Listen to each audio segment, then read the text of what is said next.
Good morning. Be calling the Transit and Bus Committee meeting for March to order. Mr. Marino, are there any members of the public who have signed up and are ready to speak? Mr. Chairman, we have 30 registered speakers this morning. I'll begin with the first registered speaker, Jason Pinheiro.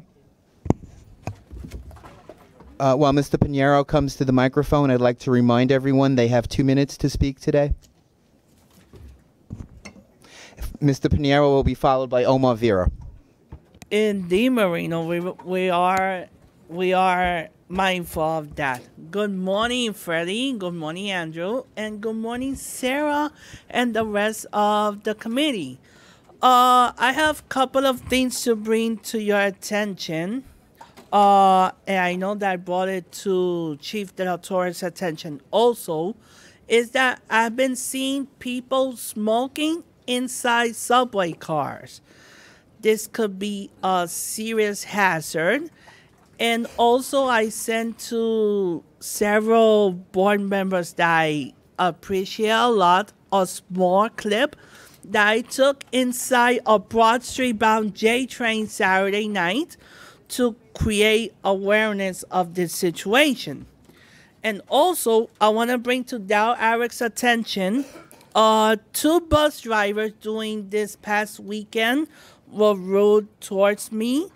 One was on the M14D. This was around 11:50 p.m. Saturday night. That picked me up and dropped me off in an unsafe territory along 14th Street. This bus was going towards Delancey, Essex. And the other one was on the M55 going towards 44th and 6th. This was on Sunday afternoon. That this bus driver was unaware that the bus stop that is on 14th and 6th is no longer there. I wonder if the M55 stops at 13th Street and 6th Avenue, because this bus driver left me off at 18th Street and 6th Avenue. So that's all I have to say for this month. And Andy, we're gonna make our subway the best system of all within 10 years. Thank you, Mr. Pinheiro. The next speaker is Omar Vera, and Mr. Vera will be followed by Kevin Zeng. Good morning, MTA Board's Transit and Bus Committee. It's finally spring. Let's celebrate. No more winter until the end of the year. First of all, thanks so much for finally starting repairs on Astoria Boulevard. Station is it needs those repairs, and it needs elevators and all that stuff to bring it to the 21st century. It's not just for the neighborhood, it's also for commuters, travelers who come to and from LaGuardia Airport on the M60 select bus service. And that's why this is a step in the right direction, part of the, what do we say, top to bottom modernization of the MTA. So that's already step one. Good. Now, I like how the Omni car is going by slowly, but it's gradually coming right through, which is why I approve of the Omni card. Let's see it when it finally comes on full display and full swing. Third,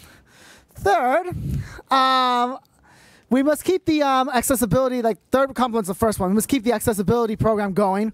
More and more of the system needs to be accessible, because remember, we're supposed to be great, so lack of accessibility is actually contradictory. And so I mentioned this in the past. Let's modify the A and the C trains. Bring the C to Lefferts Boulevard. Bring the A just to the Rockaways. It would better the system. I've mentioned this time and again, and we need to make this soon. Please make this part of the top to bottom modernization, because that would be great. I wrote that letter last year, by the way, detailing that. So President Byford, and last but not least, keep on doing the great works. I shall be back here very soon. Bye. Thank you, Mr. Vera. The next speaker is Kevin Zeng. Mr. Zeng will be followed by Lisa Daglian. Hello, good morning to Ferran de Verrier and Andy Byford. My name is Kevin Zhang. I would like to request that the B train increase service on weekdays. B train extend to Bedford Park Boulevard station on middays and evenings. Restore the B train service on weekends and extend to 145th Street. And J train extend to Bay Parkway on the West End Line D train station. Because waiting for the B train is taking too long for 15 minutes on weekdays. Q train is making all local stops without the B train express along Brighton Line on weekends. Waiting for the Q train is taking too long for 15 to 20 minutes on weekends.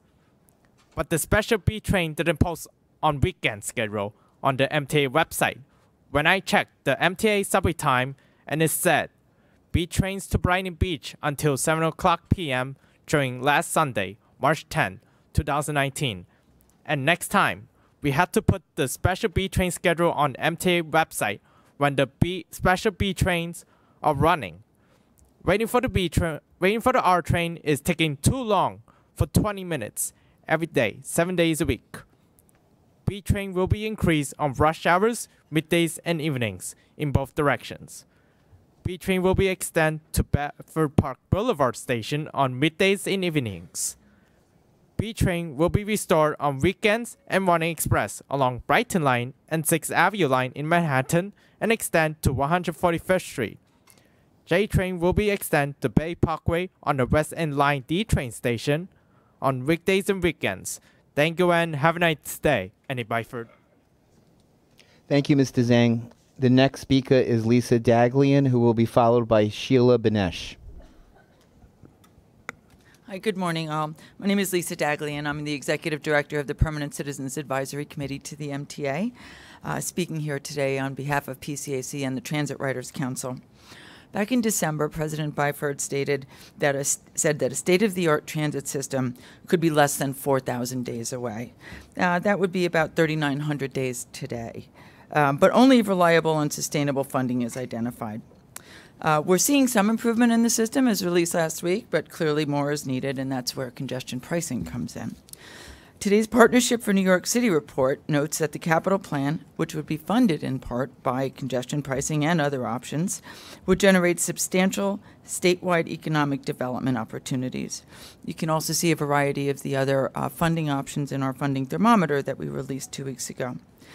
It's important to keep stating and restating that congestion pricing will not only fund transit, but also provide benefits to Metro North and Long Island Railroad riders. One of those ways is to institutionalize and expand the Atlantic ticket, which TRC introduced as the Freedom Ticket, or proposed as the Freedom Ticket, as capacity at Penn Station comes online with East Side Access. That would expand that option, we propose, to the 3 of the 4 new Bronx stations that are 0.8 miles or more away from subway service at this time. We've also laid out some specific improvements that could be funded through congestion pricing along the RW Astoria to 4-5 Bowling Green connection in our 100 Days, 100 Nights report. That's available on www.pcac.org. And we will keep beating the drum for reliable and sustainable funding to get the state-of-the-art system that all riders deserve. Thank you. Thank you, Ms. Daglian. The next speaker is Sheila Benesh, who will be followed by Ellen Shannon. Good morning. I'm Sheila Benesh, Transportation Planner for the New York City Transit Writers Council. The Council and myself, as an L-Line rider, are troubled by the continued presence of thick construction dust and seeing NYCT employees and NYPD officers wearing masks at the Bedford Ave station. The workers are not just wearing masks on Mondays following the weekend work, but throughout the week. Riders, including me, are worried, wondering if we should be wearing masks as well. Is this what we can expect for the duration of the project? In addition, why aren't workers wearing masks at adjacent stations along the L line?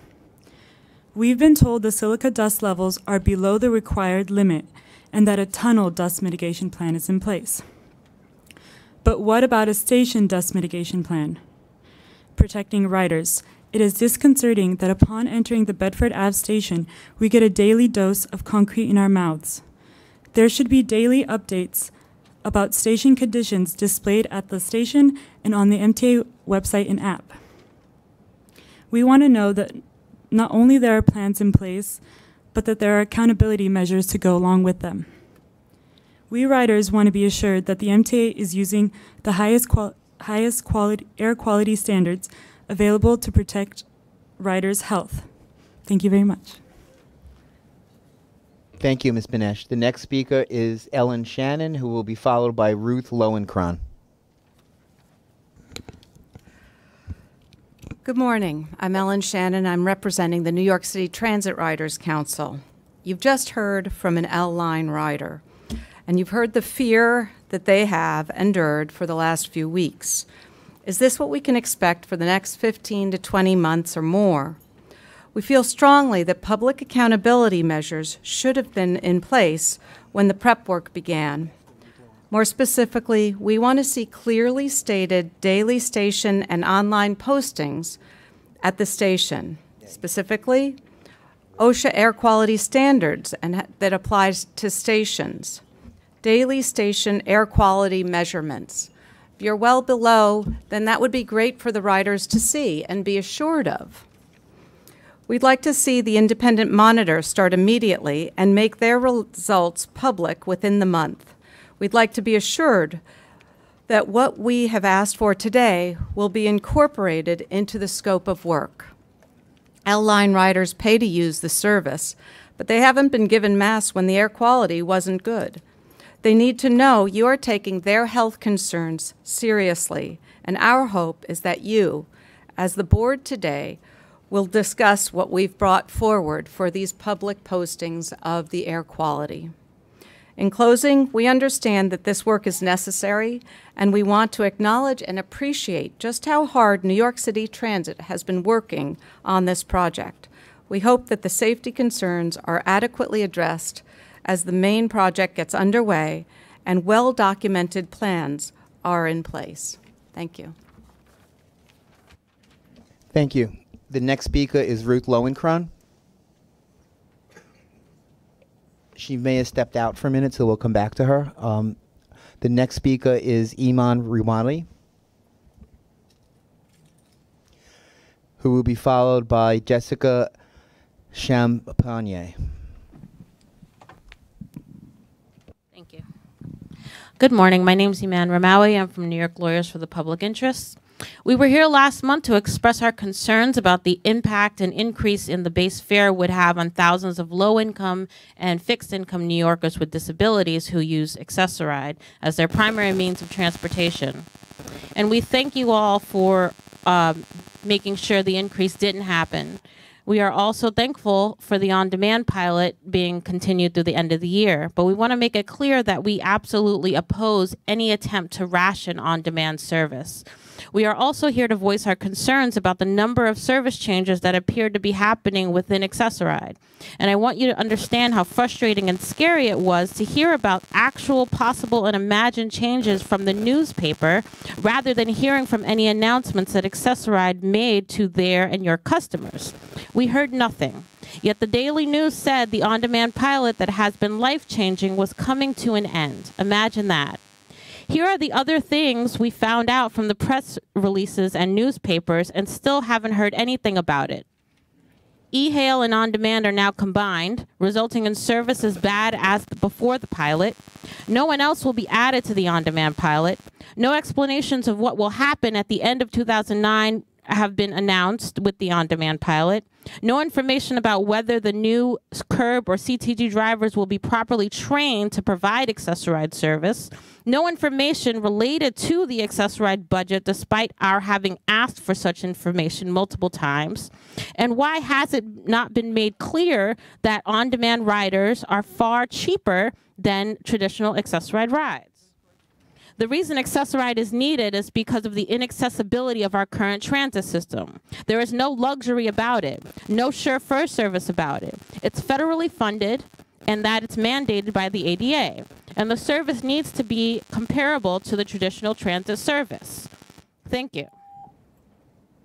Thank you. The next speaker is Jessica Champagne, followed by Jessica De La Rosa.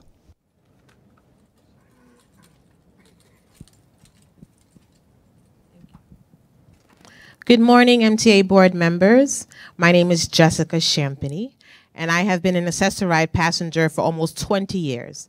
I am very grateful for the service. It makes it possible for me to live a productive life getting from point A to point B in New York City. I have dealt with being discriminated against by the MTA because of the widespread lack of elevators and lifts in the subway system. New York City's subway system is one of the least accessible public transportation systems in the United States. Accessoride is my only form of transportation. However, it has so many restrictions. The 24-hour advance reservation rule is unfair and discriminatory, something that would never be applied to people who are able to use subways and buses. Why should there be an advance reservation for my transportation? The on-demand pilot works much better and is way cheaper per ride than the traditional accessoride. I was elated to read in the Daily News the extending of the pilot until the end of the year. However, the pilot program should be available to all accessoride passengers without rationing. It currently is only serving less than 1% of the accessoride passenger population. How is that fair? I, by the way, am unfortunately part of the 99% who was not able to participate in the pilot. We also need honest transparency. The recent merger of the e-hail service and the broker car service has been very challenging for me.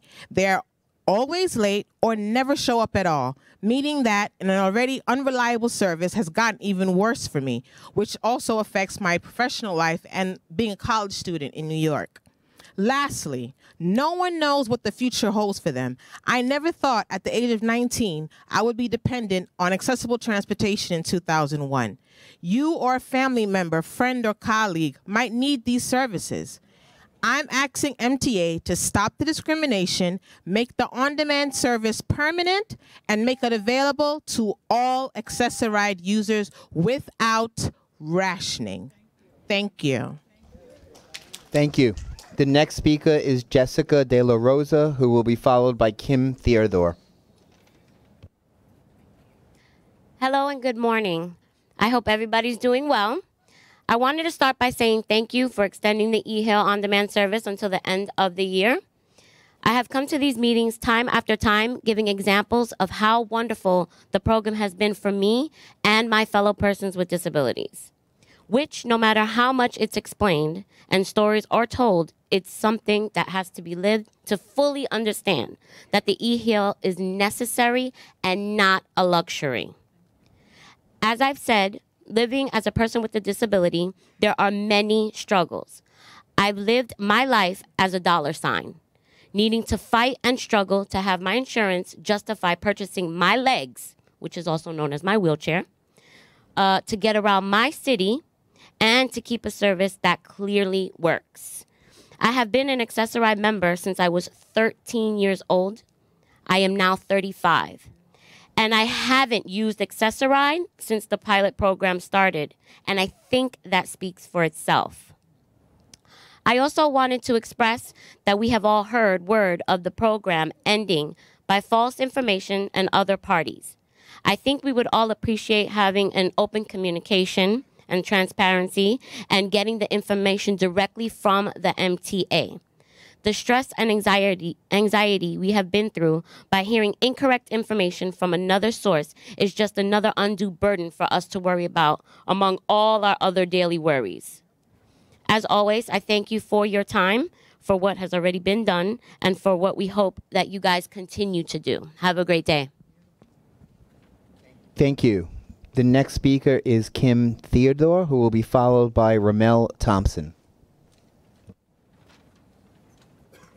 Good morning. I will make this short. I understand this program has been extended to the end of the year, and I would like to express my concerns that this service be permanent. This has caused me great distress just trying to figure out how I'll be able to get to work every day, not to mention my daily living, so I can live my life like my able-bodied coworkers and friends. The program has extended my quality of life. I can go to work and come home in a timely manner. I can go to last-minute events with friends and family and not feel isolated. When there's an emergency, I can be there present without worrying about planning for an emergency days in advance. I believe this service has to be extended permanently for not only myself, but for other disabled individuals. And we would appreciate if you guys take this all into consideration because it's very important for all of us. Thank you. Thank you. The next speaker is Ramel Thompson, who will be followed by Victor Andrews.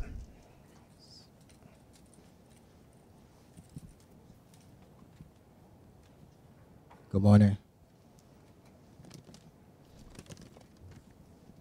I'm speaking on behalf of someone that arrived at Curb Pilot Program. So, dear MTA, my name is Durrell. I heard that from other people that you guys were going to stop the Curb Pilot Program. I feel that this information should come from the MTA directly, not from the other news or newspaper. I love that the program was created because I get around to my destinations on time. I feel that I'm riding around for hours like I did in the Accessoride. And I also love that I can be book a ride on the same day. So I want to travel. So sometimes I get invited to places in a short notice. I love that the Curb can get me there on time, and I have not missed an event. This program has been a godsend to my life because please don't stop the program from the MTA. Thank you for listening, Durrell. Thank you. The next speaker is Victor Andrews, who will be followed by Gene Ryan.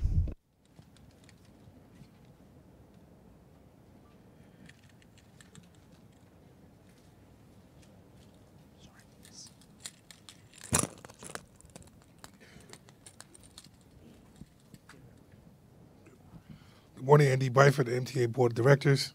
I like EL because on demand I can go when I need. If the last minute I have to run to another meeting, if I have, let's say I have 8 meetings in one day, with EL on demand I can do so. With Accessoride, unfortunately, you can't. So please keep on demand to the end of the year.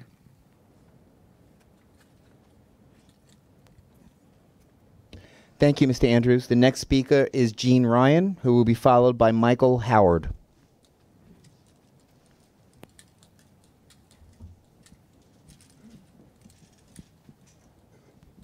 Hi, I'm Jean Ryan. I'm president of Disabled in Action. There are about 10 things I could say today. First of all, we need elevators. We wouldn't be in this situation if we had accessible elevators.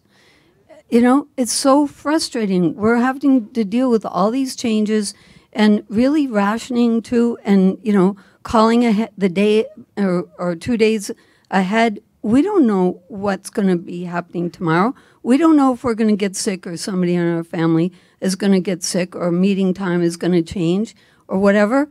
So, you know, get those accessible elevators, and Governor Cuomo sign a binding and legal agreement to get elevators. The other thing I wanted to talk about is the eHealth program, advanced reservation program, because you rolled it out on March 1st, and then you had something in the paper about it on March 17th, a Sunday. You didn't even bother to notify the people that were being affected by it so that they would know ahead of time or even at the time. So, of course, there are a lot of rumors going on. This is like incompetent. You know, you have the contact information for the people who are doing, you know, riding Accessoride and who are, you know, why initiate a program without telling the people that it affects directly? So, of course, people are being really upset because they can't get where they're going. And, you know, it reminds me of the 90s when I couldn't get a ride in my wheelchair if I called the day before after noon, after 12 noon. This seems to be, you know, now people are calling like 2 days ahead. If somebody from Accessoride told me that people can't get on-demand not on demand, e-hail advance unless they call, like by noon the day before or the day before that. Of course, people are going crazy because they haven't been notified. Please stop doing this. Thank you. Thank you, Ms. Ryan. The next speaker is Michael Howard, who will be followed by Oliver Bueno.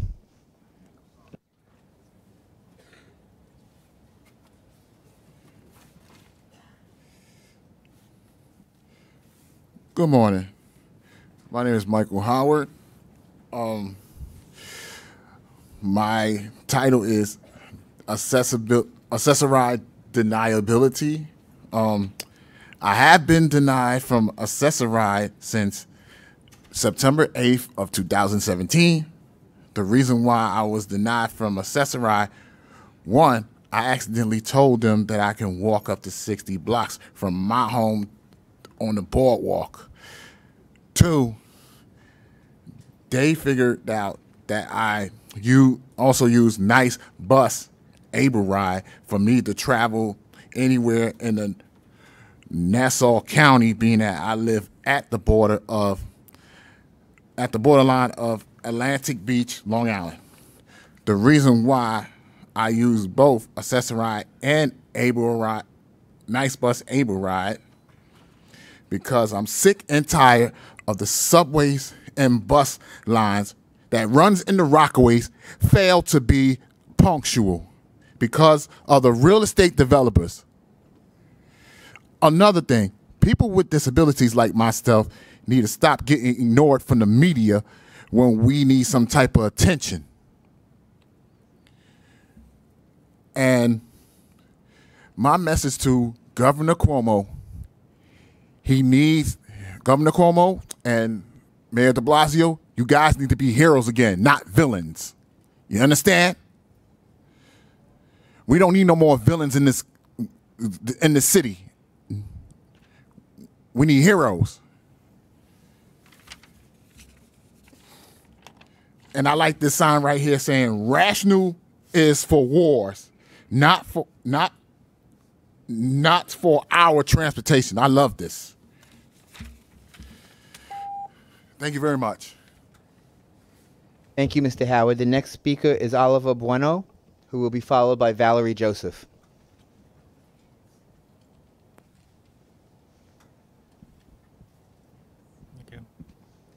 Good morning. My name is Oliver, and I belong to the Civic League for Disability Rights. I've been on the e-hail program since December of 2017. The program allows me to go wherever I want, and if an emergency occurs, I can book a ride and go. This program has made me very independent, and I can come and go anytime I want. If the program stops, there will be a lot of taxi drivers and accessory clients that will be very upset. It'll be a step back instead of moving forward. I love the independence, and I feel like I'm a part of society. Always on the move without having to schedule a ride a day in advance. Thank you for your time. Thank you. The next speaker is Valerie Joseph, who will be followed by Monica Bartley.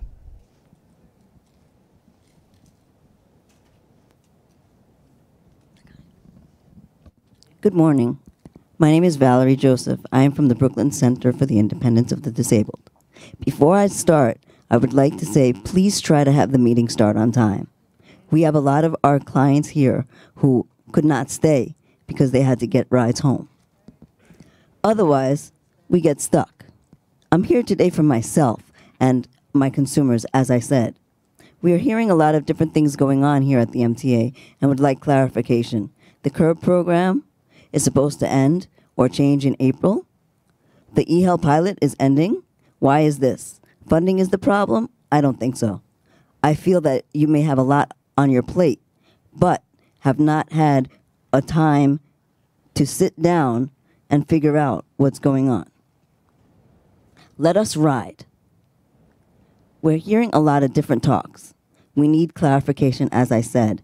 Things have to be clear, things have to be written, things have to be maybe even online or in the media. The media is giving false information, that's not acceptable for me or for anybody else. As to elevators, we need elevators also. We need ramps. Accessibility, we should be number one. We should not be less than number one. We are a big city. Let's take control of our MTA system and help those in here and those who cannot be here because they could not get a ride today. Thank you. Thank you.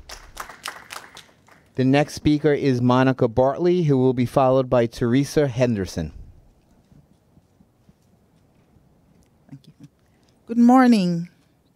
My name is Monica Bartley, from Community Outreach Organizer from the Center for Independence of the Disabled, New York. The MTA recently rolled out a new program, the Enhanced Broker Service, which was implemented on March 1st without sufficient information. The press release came out on March 17th. As a result, there was a lot of confusion. People called and were told that rides were limited. If they called after 12 noon, they could not reserve a trip for the next day because no vehicles were available. This caused quite a bit of stress and anxiety. When programs change, we want to see improvement in the quality of service delivered. E-Hail is extended to the end of the year, and we hear it's being transformed. But into what? We need more details about the direction in which this is going. We also need to have an input in the development of these programs. Thank you very much. Thank you.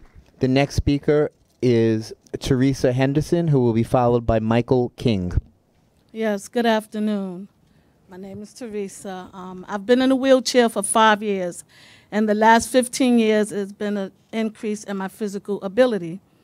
I'm grateful. I'm grateful to a community of people who have shown me that living independently and successful with challenges physically is possible, and I thank them.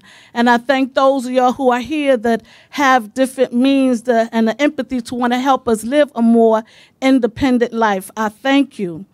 I've been a part of Accessory for most of those 15 years, and without Accessory, there's a lot of things I wouldn't be able to do. I've been volunteering with Salvation Army since 2004. There'd be a lot of things I couldn't be a part of when it came to visiting the sick and going to hospitals. I have 3 children, 4 grandchildren.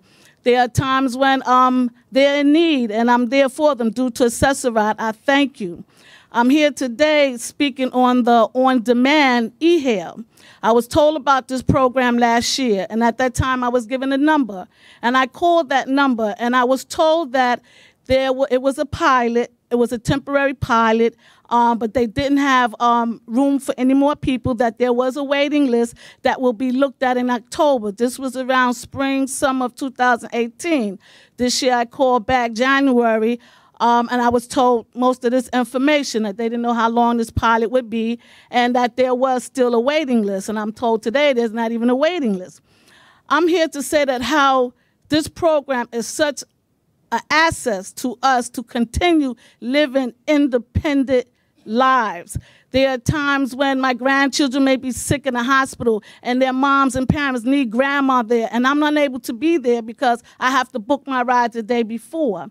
Just recently, I had a girlfriend who had an event, a birthday, and when she got to work that day, her coworker says, you know, we're going to take you out for dinner. And she's a childhood friend. And the next day, we were talking about how she enjoyed this dinner, and she expressed that she had picked up her phone at lunchtime to call me because she wanted me to be a part of this, but she remembered I couldn't be there at that later time because I couldn't book a ride. Now, it wasn't only that I couldn't be there, it was the sympathy. Ms. Henderson, please summarize your remarks. It was the sympathy that I heard in her voice, how she felt sorry, so sorry. And I don't think that we want people to feel sorry for us. So I'm asking that we continue these pilots, this on-demand pilot, and that it can go on and that it can open up the doors for other people to be a part of it. Because we're not disabled, we're just differently able. We need different things in order to live independently. And I'm asking that those of you who have sympathy not pity, but sympathy to know that we are in need of these things and to keep them going. Thank you very much. Thank you. The next speaker is Michael King, who will be followed by Murray Bowden. Hi, it's Michael Ring with an R. It's Michael Ring. I come here representing New Yorkers with disabilities. I have one of these great Metro cards so that on good days, when all the stars are aligned, I can take mass transit. 2 years ago, I lost my wallet, and I called a couple of banks, got my credit cards canceled. I had a driver's license that I can't use, but it makes a nice ID. Website I can go to, enter a credit card number for a replacement fee. They sent me one. But to get this replaced, I had to go to a post office and get a money order that cost $1.75, which I thought was kind of archaic, but I went through it and I did it anyway because I wanted to get this replaced so I can take the train when I had a good day. My disability is to my hands. So I drop things a lot. I lose things a lot. I lost it again. And I schlepped to the post office, got a money order for $10, which actually cost $11.75. Third time I lost it, they told me I had to wait 4 months to get a replacement because they were afraid of fraud or I don't know what they were afraid of. They just said you have to wait 4 months. Now, back in the spring, I came here and told this story, and people came out of the room and said, wow, that's kind of horrible, and we're going to fix that. And I followed up, and a lot of really nice people said a lot of nice things, but nothing's changed. And they're kind of telling me now, this is the way it is. Disabled people have to go to the post office, when if you have a transit check Metro card, all you have to do is go to a website, click, click, click, pay a replacement fee, get a new one. But disabled people have to go to the post office and get a money order. Not all post offices are handicapped accessible, but you know, that's what we got to do. This might be set up to discourage people from replacing their card. I mean, I thought you'd want me to take the train, save you guys a lot of money by not hailing an accessoride van or something like that. So I'm hoping we can get make it easy fix, guys. Thanks a lot. Thank you, Mr. Ring. The next speaker is Murray Bowden, who will be followed by Curtis Cost. At the Metro-North meeting this morning, I asked the president why they blew the train horn at 125th Street. That's a rule that came from the New York Central Railroad that hasn't been here in 50, 75 years. No answer. That kind of thinking has to go. We need a new president of Metro-North.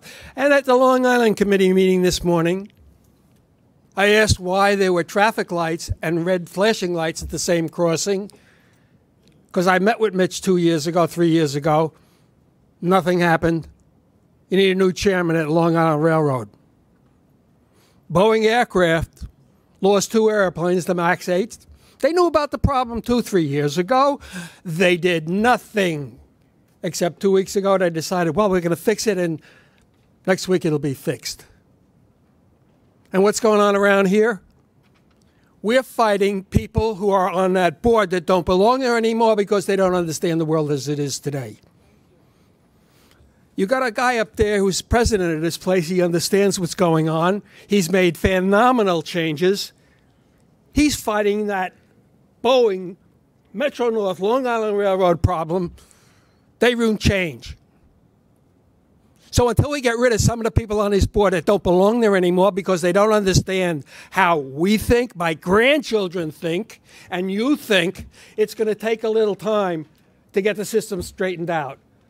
But I want you to understand, that guy sitting up there knows what he's doing. He's got a guy sitting next to him over there who's helping him. That never happened before. It's going to take time to get rid of those people who've been here too long, and we can't get rid of them. So he needs your support. Say what you do. He's working as fast as he can to solve your problems. I can't get rid of this. Nobody can get rid of this train horn at 125th Street and everywhere else because we did it forever. Change is coming from right there. Support him. Thank you, Mr. Bowden. The next speaker is Curtis Cost, who will be followed by Robert Brown.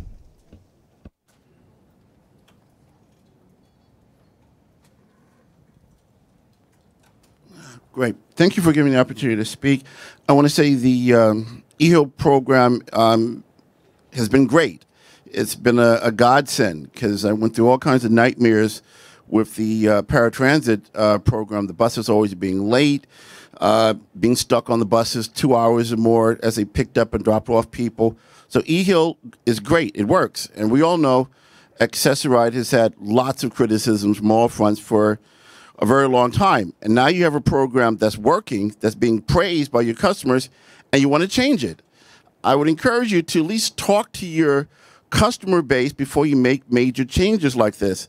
So far, it's been just a nightmare with this rationing. I can't understand, if you have the vehicles already out there, why can't people just use the vehicles like they were before until April 30th where you make your changes? I mean, I call at different times and there's no more eHeal available. Nobody wants the unpredictability of the paratransit buses. From what I've learned under the new enhanced program that's coming, people won't have any choice as to whether they're going to be placed on a transit bus or with a broker vehicle. And this is very stressful for people because you would have to allow a lot more time for a transit bus to pick you up than you would for an eHeal. So there's all kinds of unpredictability involved. I understand under the new program that they're going to broker vehicles are going to be given up to 30 minutes before they're declared late. Well, that just encourages more lateness, which is what we don't want, and is a major source of stress for us.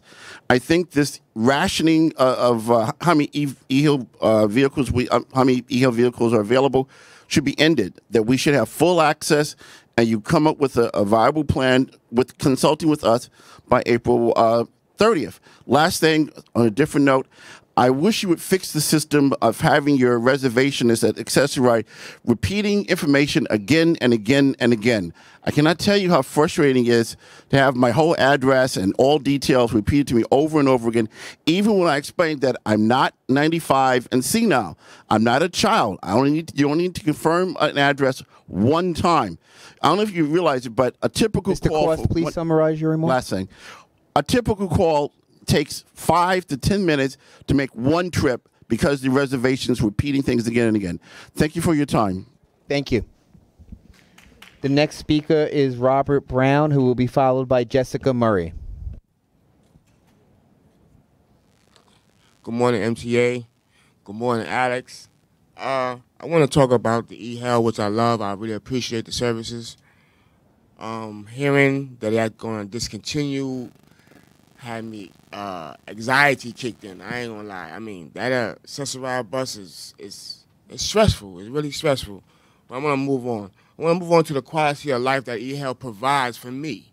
You know, I'm able to participate in life. I'm able to go to programs, deal with my children, my grandchildren, you know, therapy, the gym, etc., etc., etc. Life just goes on with the eHealth. I'm able to get to and from safely, peacefully, and accordingly, you know. I think the eHealth service is a humanitarian right for us. I mean, for a city that doesn't sleep to order a ride a day before, we already start in the negative. You understand what I'm saying? I mean, you know, there's some qualities to this eHealth thing, you know. That's it. That's all. Thank you. The next speaker is Jessica Murray, who will be followed by Rochelle Weiss. Hi, good morning. My name is Jessica Murray. I'm here on behalf of the Rise and Resist Elevator Action Group, but I'm talking about Accessoride today. I'm also a PhD candidate at the Graduate Center CUNY, and I've published a paper about our paratransit system, and I know how much distress that it causes people. I mean, imagine if you had to wait for a train and it came 30 minutes after you were expecting it to get there, and it was still considered on time. I mean, imagine the shitstorm from your customers that would erupt. I mean, why are we treating people with disabilities as a different standard? There's a double standard going on. The communication breakdown that's happened with this program started from the very beginning. There were 2 separate pilot programs with the same name. I mean, imagine the confusion of the press. Every single press story that I've read about the pilot has been wrong. They've conflated numbers, they've conflated facts, they've confused the 2 programs because it's confusing. And this rollout of the enhanced broker service is also confusing to people. And the fact that it didn't come out to your passengers before it hit the press, which they also messed up all the details, that's just saying that, you care more about communicating the needs of your able-bodied passengers more than you do to communicating to the needs of your disabled passengers. And I hope that you can bring whatever internal organizations that handle communications and press strategies together into one room to sort out this confusion, because a lot of people are getting unnecessarily upset. I've heard the term gaslighting more than once. People shouldn't feel like they're being lied to, and you have the opportunity to clear it up. I know you're making difficult choices. You're trying to expand things. There's short-term pain for long-term gain. I think people would understand that if you communicated those things a little bit more clearly. Thank you. Thank you. Ms. Weiss? Thank you. When I looked at these two programs, I saw the advanced program was performing so well, reaching 1,200 people, that it was extended to 160,000 people. My hope was that you recognize the runaway success of this program, you brought in the other 99%, and probably over the next 3 years, you'd be shepherding these ideas around the planet to show what a powerful, dependable, dignified system could be, and that somehow in the planning, you also kind of was thinking consistently about sustainability. And so now we have this issue where this incredibly awesome success is being plowed back, is being retrenched, and yet headlines and advisories talk about expansion and enhancement, when the reality is that people are going from a system where even if you're on the advanced e-hail program, you can know that you'll be picked up in a dependable way and that you'll be delivered quickly to your destination and not subject to incredibly circuitous routings. So now you have people calling to set up and not knowing what kind of vehicle. So if they knew they were going to get an e-hail, they would say, oh, wow, it'll take me 30 minutes to get there. If they don't know, they have to plan for that's going to take 2 hours and 15 minutes, and thereby wreck any possibility of leading a normal life.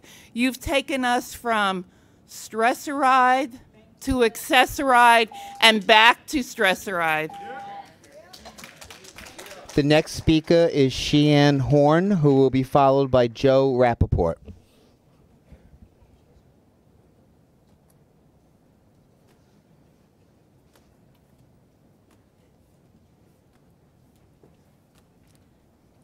Thank you, MTA Board. It's a pleasure to see you face to face and bring a human element to something that has been a part of all of our lives. For me, it's 22 years or more that I've been part of Accessoride, and it's been quite a journey.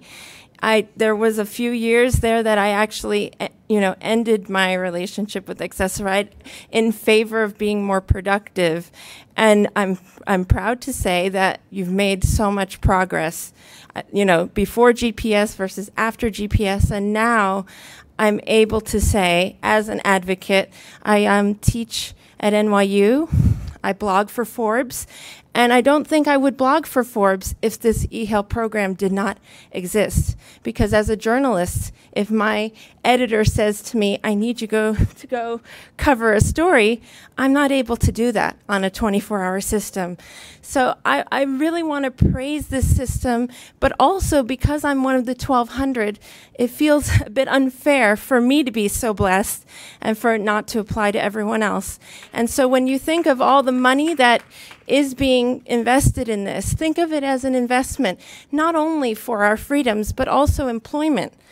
I couldn't hold down a 9-to-5 job in the original system, and now I can do more than that. I can have 16-hour days if I want to and not worry that I didn't book the next day ahead. There's so many people I had to say no to that I can now say yes to. So I'm asking you to say yes to us because, as people have mentioned, this is more, it's a human rights issue because it allows us to have equality with those of us that are able to full-time work. So anyway, I just encourage you all to extend the blessing that I've had, this godsend that people have mentioned, to everyone else. Thank you so much. Thank you. The next speaker is Joe Rappaport, who will be followed by Stephanie Wallace.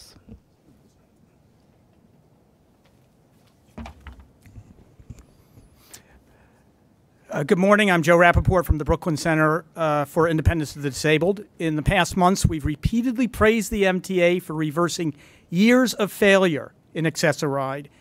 And last month, we thanked you for keeping the Access-A-Ride fare at $275. You've won a lot of goodwill because you actually started providing better service. In fact, the number of AAR service complaints has decreased by 2/3 in the last year. But it appears you want to throw that progress away.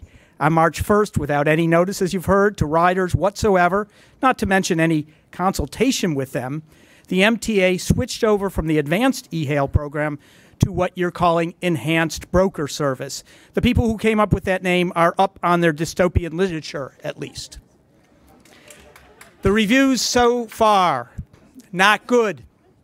One friend of mine wrote me about his wife's inability to get an advanced e-hail ride. Can you give me a sense of what's going on with advanced e-hail? It has been a lifesaver for my wife, who is on portable oxygen, and so many others. Regular Access-A-Ride was a total disaster for her. Often she would run out of oxygen before she would get to her hospital appointment because they would often pick her up and go to destinations all over Brooklyn before getting her to the city. Another rider blogged, I haven't gotten one advanced e-hail ride in 2 weeks.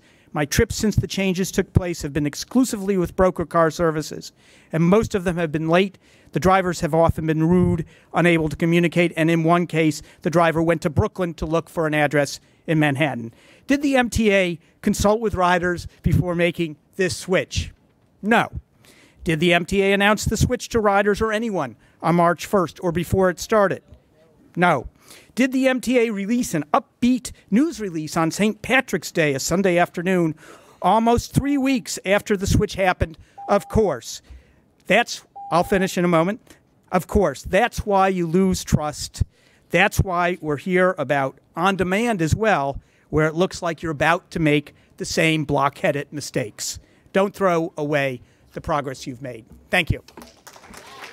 Thank you, Mr. Rappaport. The next speaker is Stephanie Wallace, who will be followed by Jeremy Unger. Good morning, and thank you for the opportunity to speak. I would just like to ask you to put yourselves in our places for a day. Put yourselves in our places and understand that we need the spontaneity and the availability of the e-hail service. Life is spontaneous. You know, I have grandchildren. I have 4 grandchildren. My granddaughter calls me, Kayla had an asthma attack. You know, I would like to be there. I don't always want to be the one that everybody's coming to help or, you know, be the patient. I want to go and I want to help my family and everything like that. I also want to mention something. I started an organization, and I had the opportunity to be on television to talk about this organization. My Access-A-Ride came, and it was broken. So I said, well, let me get on the train. Didn't really know where I was going. I have visual problems, but I braved it, and I got on the train. I got to my stop in the Bronx. The elevator was broken. They had a ramp, but the ramp leads you out of the station, but there was no curb cuts. So there was like 4 inches that kept me from being able to go and fulfill this obligation that I had. But the e-hail program, I'm sorry, switching back and forth, but the e-hail program is a wonderful program. It is really, really a wonderful program. I ask you to please keep it. and extend it, for the rest of the community. It really is a wonderful program, and we deserve the right to be spontaneous as life is. Because we're just like you, we're just sitting down, that's all.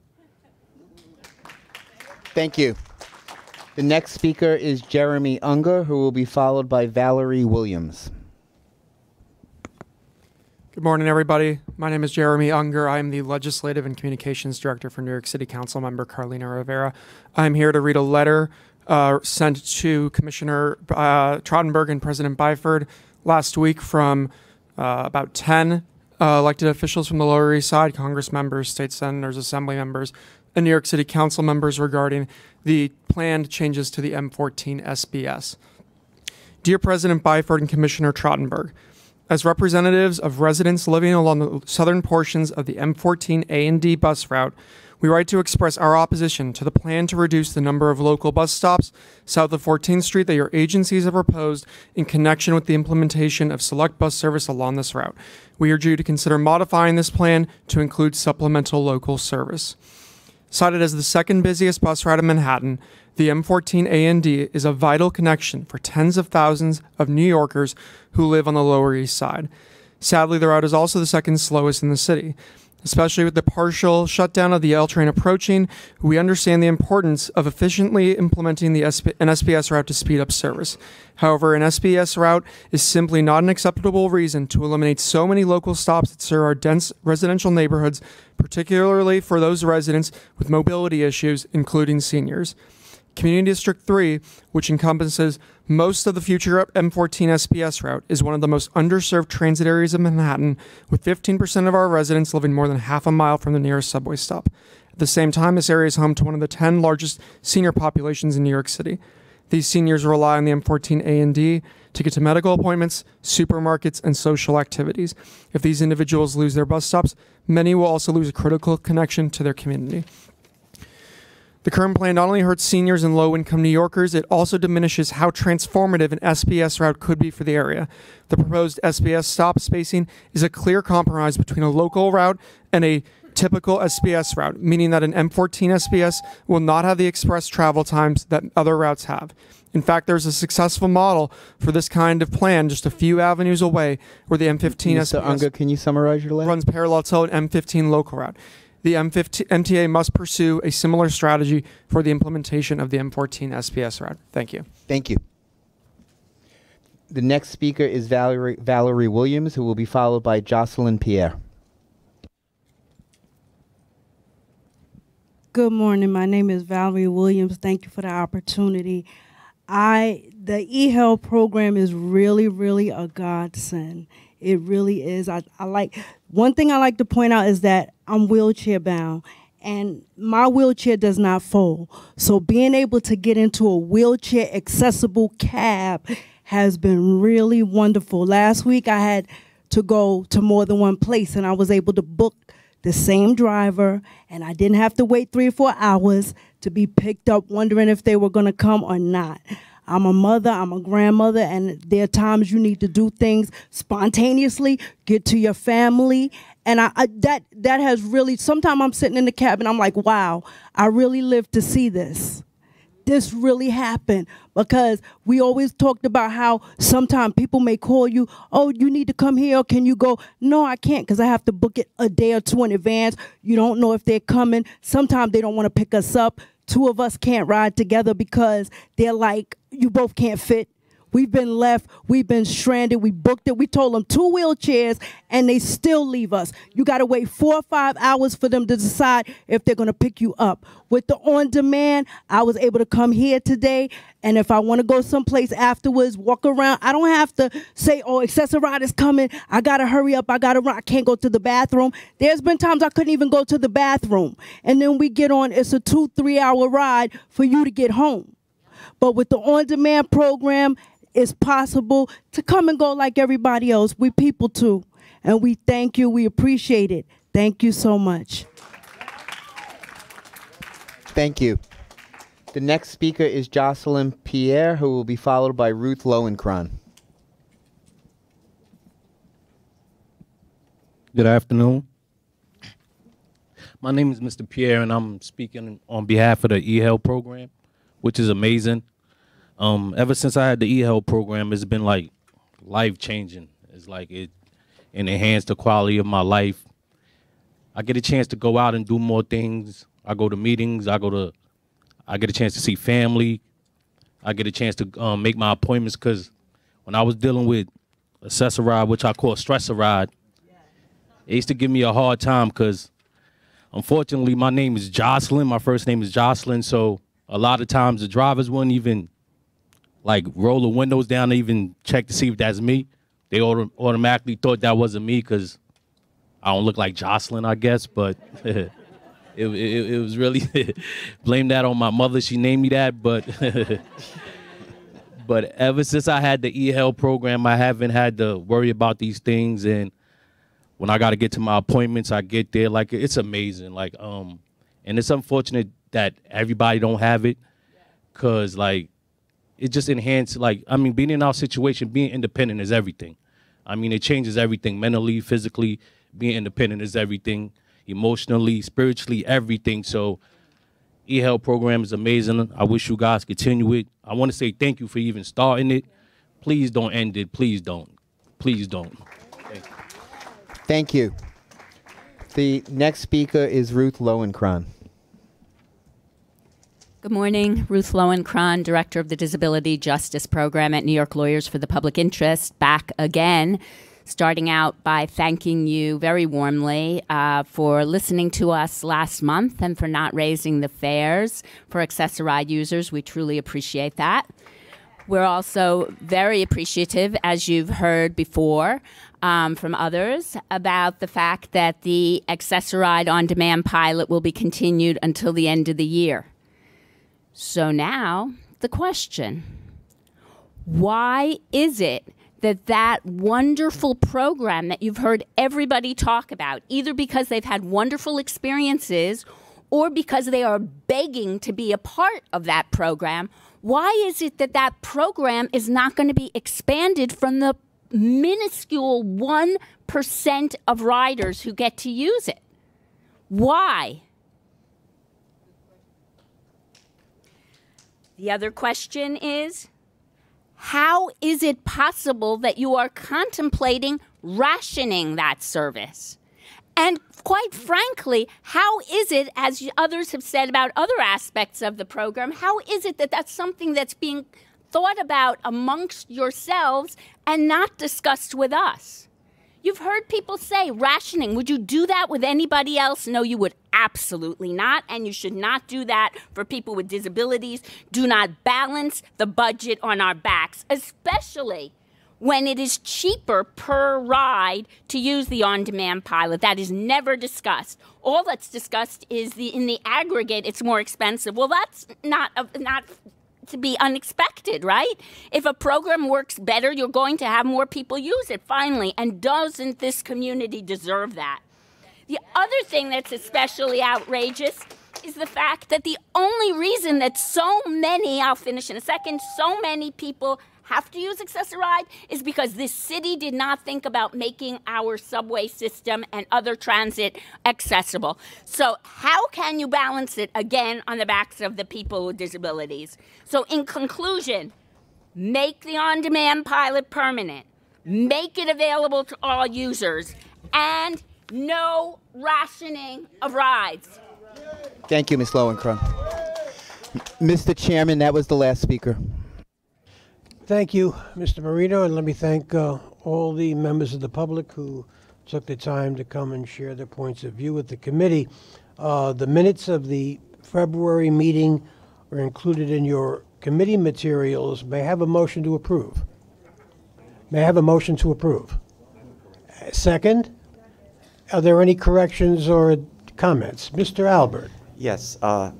Bottom of page 6, top of page 7, I was actually asking about the bus service, the new bus express routes from Staten Island to Manhattan via New Jersey versus via Brooklyn, not to Staten Island. So it ought to be corrected to read that. Record will reflect that. Is there anyone else? Hearing no other change, all in favor? Opposed? Abstaining. The minutes are approved. Are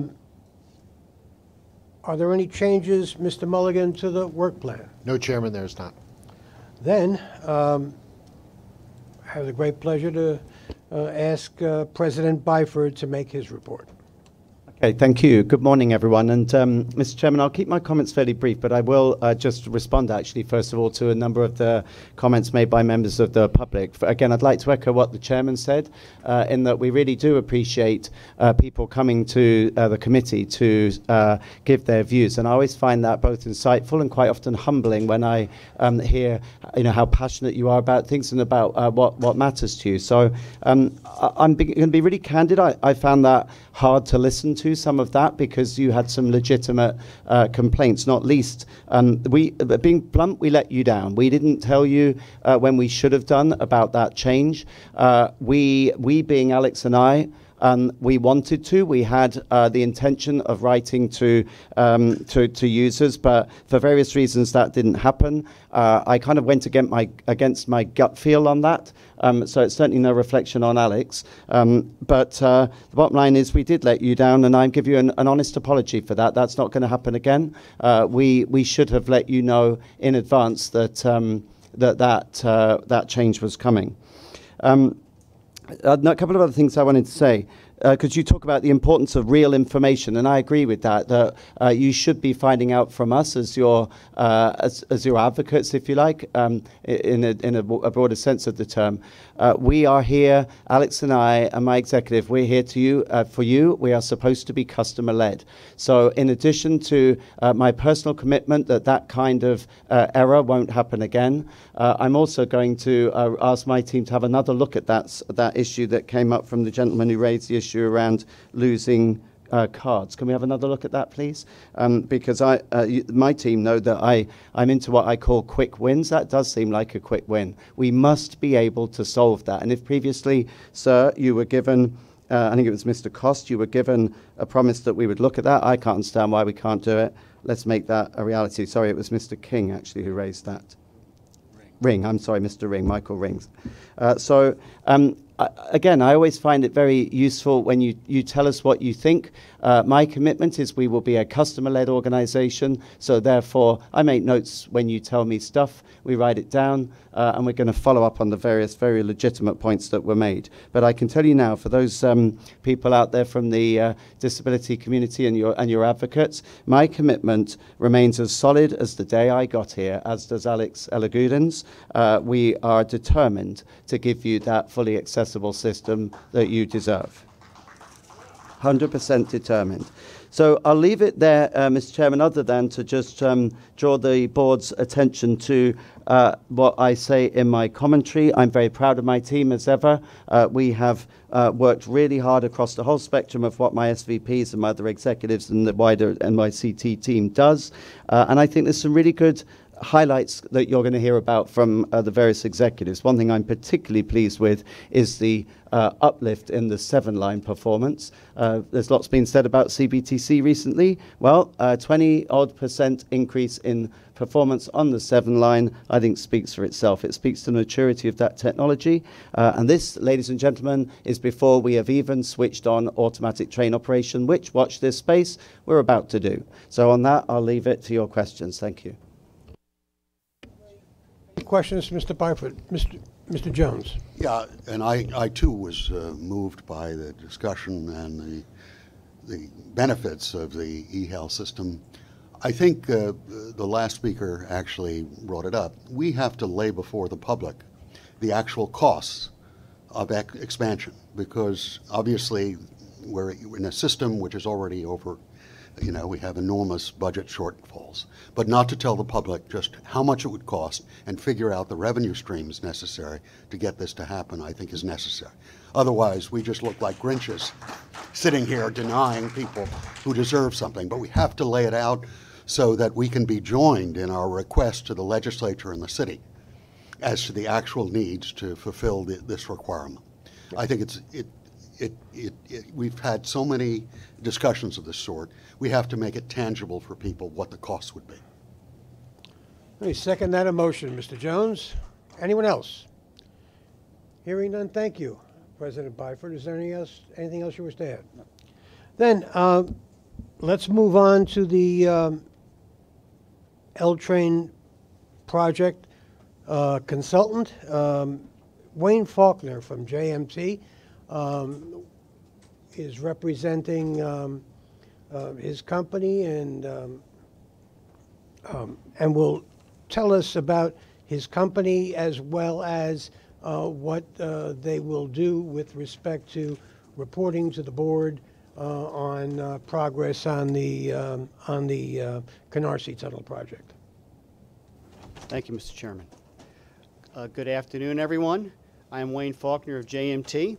JMT has been engaged by the MTA as the independent consultant for the Canarsie Tunnel project to report directly to the MTA Board on items related to the transition of rail operations from construction operations, construction schedule compliance, and safety and environmental considerations related to the bench wall demolition and debris management removal. Thank you. We've received notice to proceed on March 1st and have been working as the independent consultant for just over 3 weeks. Today I would like to introduce our firm, our project team, our experience, and our primary tasks for this assignment.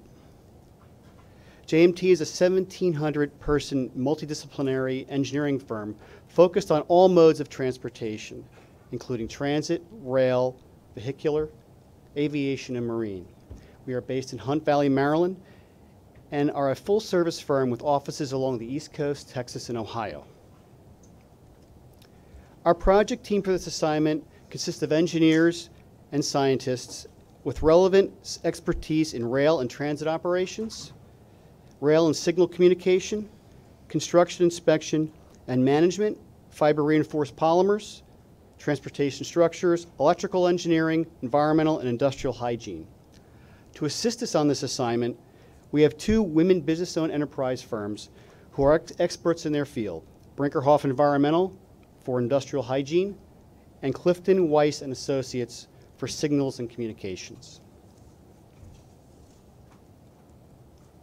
The team has transit and rail experience with the following clients, as listed on the screen, in addition to the experience with a great number of transportation clients and non-transit modes of transportation. JMT has been engaged by SEPTA, New Jersey Transit, and New Jersey DOT on several open-end or call-in assignments as related to rail and transit. We also have recent in-depth experience with fiber-reinforced polymers regarding structural strengthening. Our sub-consultants have extensive experience in the area of industrial hygiene, air monitoring, and rail and signal and communications. As outlined in our scope of work, our primary task for this assignment will be to review and report on the coordination of the L-Train reconstruction effort with the ongoing train passenger operations to help the MTA ensure the smooth and efficient transition from construction activities to passenger operations that is best managed.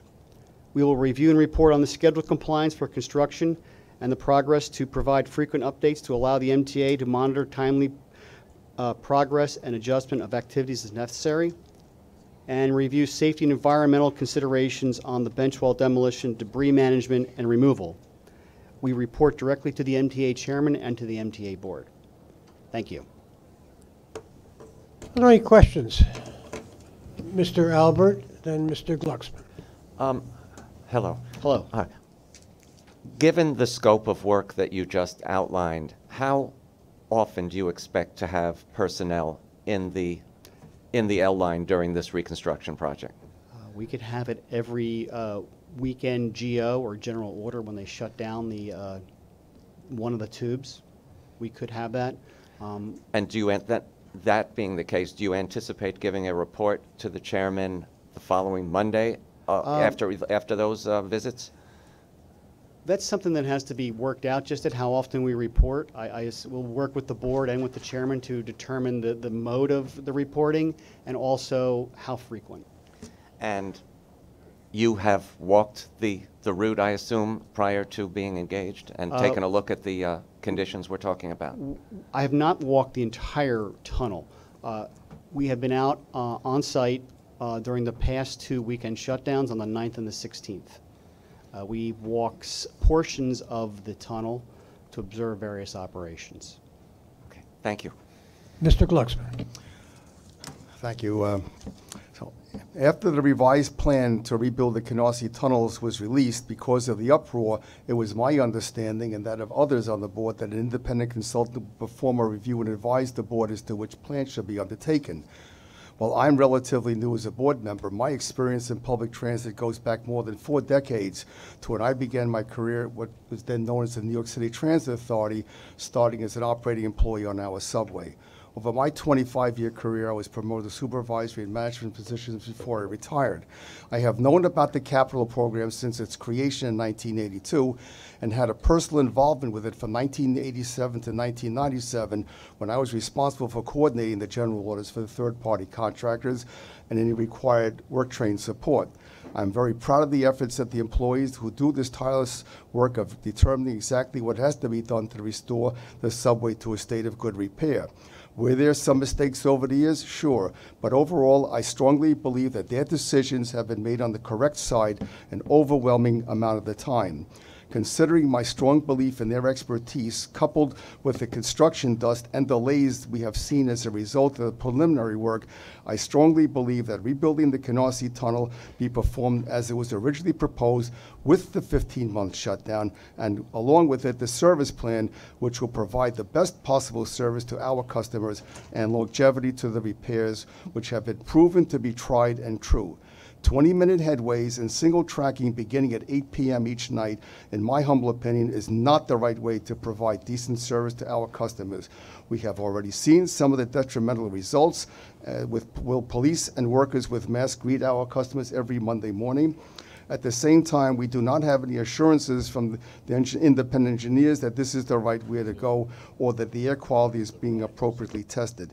I respect the opinions of my fellow board members and their input into this very difficult decision, but at the end of the day, doesn't this board have the statutory authority to make this decision? And I thank you.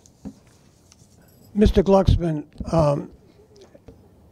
our consulting engineer cannot respond to your speech, but I can.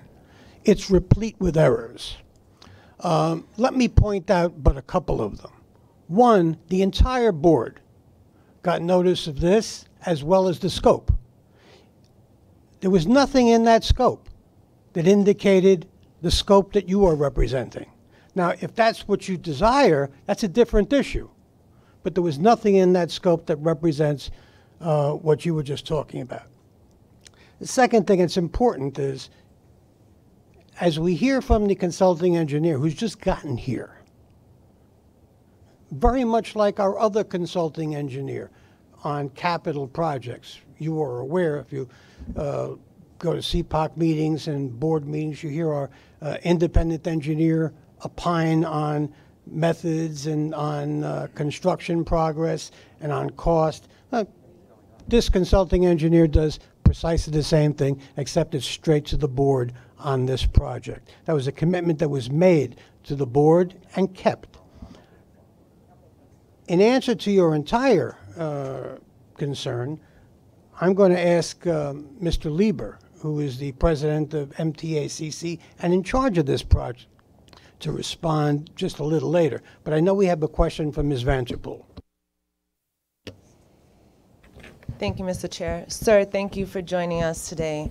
And with great respect for your expertise and with great respect for the MTA actually procuring a consultant that has not done previous business with the MTA, which was a consideration of many board members at the onset of this discussion, was that we looked to work with a consultant that did not have previous business with the state or with the MTA and some other entities. I will not be voting in support of this, and it's not because I don't support the revised plan that has been put forth. I actually certainly do.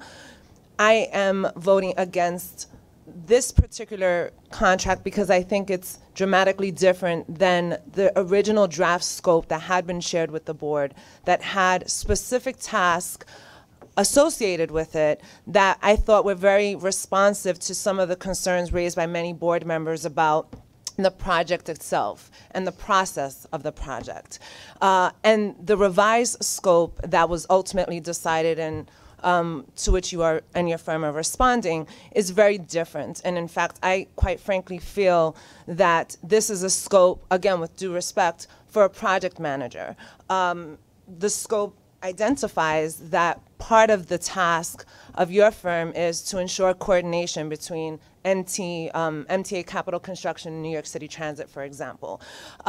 Some of the original concerns in the original draft was had a scope of work that included verifying the quality of the concrete, reflecting on the mitigation plan and the impact of overnight and weekends, that would verify, in fact, and assess and analyze, and these are words from the original draft, the bracket anchoring system, et cetera. And again, I thought that was very responsive to many of the concerns raised. So because this scope is such a departure from those original sentiments, I was one of those board members that expressed some, I will be voting no, but it is not a reflection of the expertise that you bring, nor any opposition I have to this project moving forward. Thank you. Ms. Ventipel, is there anything else? Thank you. I'll ask Mr. Lieber to continue the presentation on the L-Train project. So, good afternoon.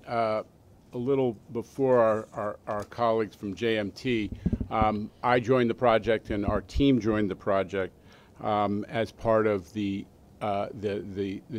change in approach, which allows 275,000 people to continue their normal daily commutes during the weekday. And we're trying to execute the project consistent with that vision and the board's vision, but I'm here to report on construction progress for you. We've done, there's been a ton of construction done. I'm here to talk about the design progress as well and preparation for the end of April. And I emphasize we are going to begin the tunnel work as scheduled in the end of April. And I think that's good news. And I'm also here to report a little bit about dust control and mitigation. We heard from a couple of speakers about that, and certainly there's been some discussion, so I want to get back to you. And among the things I'm going to say about that is that we will have a strategy and a methodology for providing public with information about dust control efforts. So let me talk about construction progress. We had all along 7 weekend GOs planned, and it enabled us to do a fair amount of work. We advanced the work that was unaffected by the new approach, and we have finalized the details in preparation for the construction work ready to begin, as I said, at the end of April. Among other things, 100% of the continuously welded rail has been installed over the entire length of the tunnel from First Avenue to Bedford. The track was previously rebuilt at about 900 feet in the center of the tunnel, and we're performing select repairs of those sections, tie and plate replacement, and that work is going to continue apace at the end of April as well. A lot of cable work on it. There's obviously a lot of discussion of cables at different times. 100% of the signal and communications cables have been installed. And on the other side of the tunnel, we've got 95% of the emergency telephone conduit installed. None of this is the electrical cables that are meant to go on the racks, but it is important work that's gone forward, and 22% of the tunnel lighting system. So we're knocking off important work in those, taking full advantage of those GOs to get work done as well. The wall duct demolition. This is not the duct bank that there's been so much discussion about, but there is about a 3-inch protrusion of wall duct on the same side of the tunnel as a lot of the bench wall work. It was abandoned by Con Ed long ago. It contained electrical lines that are no longer in use, but demolishing it will provide an additional 3 inches of clearance and allow the handrail for the workforce and for egress paths to be installed at a standard height. So we got about 20% of that work done, and we're glad that we knocked it off. But the significant thing, and I'm going to talk about it later, is we are down to a really tiny percentage of demolition relative to the original plan, and I'll get into that a little bit more. Drainage. This is an upgrade for resiliency. We have a much more a drainage system with a lot more capacity, new pumps, obviously a resiliency improvement, and the old pipe is being replaced. You're seeing images of the old pipes that were able to be removed. And the reason it was so important to get 20% of this done during those GOs before we started the official tunnel work in April was it was on the critical path for completion. So we're very hopeful by getting this stuff done up front, we are going to be able to accelerate the project and to reduce the schedule and control the schedule. So that's another important piece of work. In the stations, in First Avenue, the Avenue A entrance is moving very quickly. The stairs and the elevator both. This is one of the advantages of the new approach is that we no longer have to have a shaft for the removal of debris. So that's allowed stairs and elevators both to keep moving on a much faster pace. The picture you see before you shows the stairs advancing on both sides of the entrance, and the roof for the entrance on the north is expected to be placed in the next couple of weeks. And within the station, we had platform edge replacement, tactile strip installation is still in progress. Avenue B substation. As Andy always emphasizes, one of the advantages of CBTC is you can run more trains. Well, we need more power in order to support that additional train capacity. So a big piece of this project that was always planned was this new Avenue B substation. Excavation is complete. You see in the image before you that the floor slab and the concrete walls are progressing, and we're continuing to manage effectively the Con Ed utilities that had to be supported. And you see some of those in the foreground, some of those pipes in the foreground of that. The good news on this project for our customers at Bedford Avenue was that we were able to open new stairs to the mezzanine this weekend. So that work, again, on time and able to be put into service this weekend. A lot of work in this station, platform edge replacement. Again, there's some concrete work associated with that. The track walls were all demolished, both the tiles and the backing, and the new tile will be installed in coming months. So we were able to get a lot of the concrete work done in that area. And the old stair is being used to accommodate a new elevator. So again, important progress in that area as well. So what else did we do? We completed the mock-ups on the various racking systems you've heard about.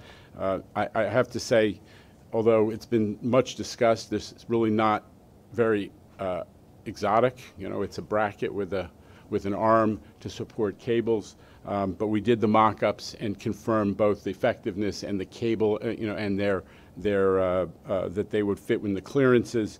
And we completed the mock-ups on various FRP systems. This fiber reinforced polymer. We actually evolved the type of FRP we're using. I'll show you that in a moment. And we finished all the design work associated with some of the new approaches, delivered it to the contractors so that we could conduct negotiations, and those negotiations are well underway.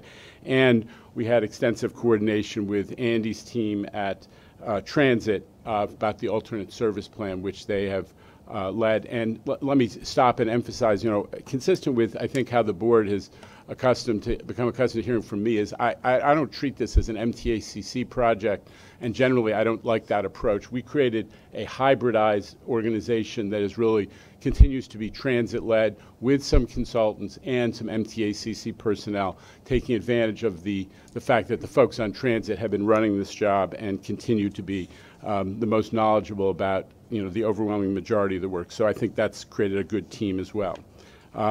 I mentioned that we've evolved the FRP. What you're seeing before you is a slightly more what they call a structural FRP. So due to the strength and durability of this kind of FRP, we've been able to reduce the bench wall demolition to 1% of the original plan. 1%.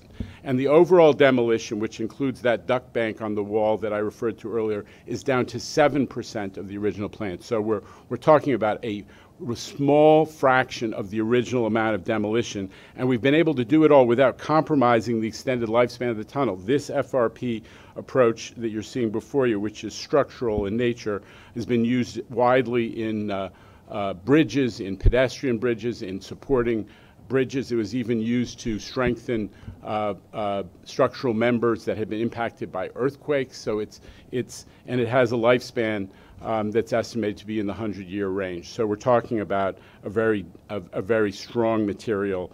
And we're able to do all this reduction in demolition without, as I said, compromising the lifespan of the project and allowing us to reduce the dust, increase the pace of the project. So we're using this rigid material form of FRP, and this is going to, you can see some of the bolting that's taking place. This has all been mocked up in the tunnel.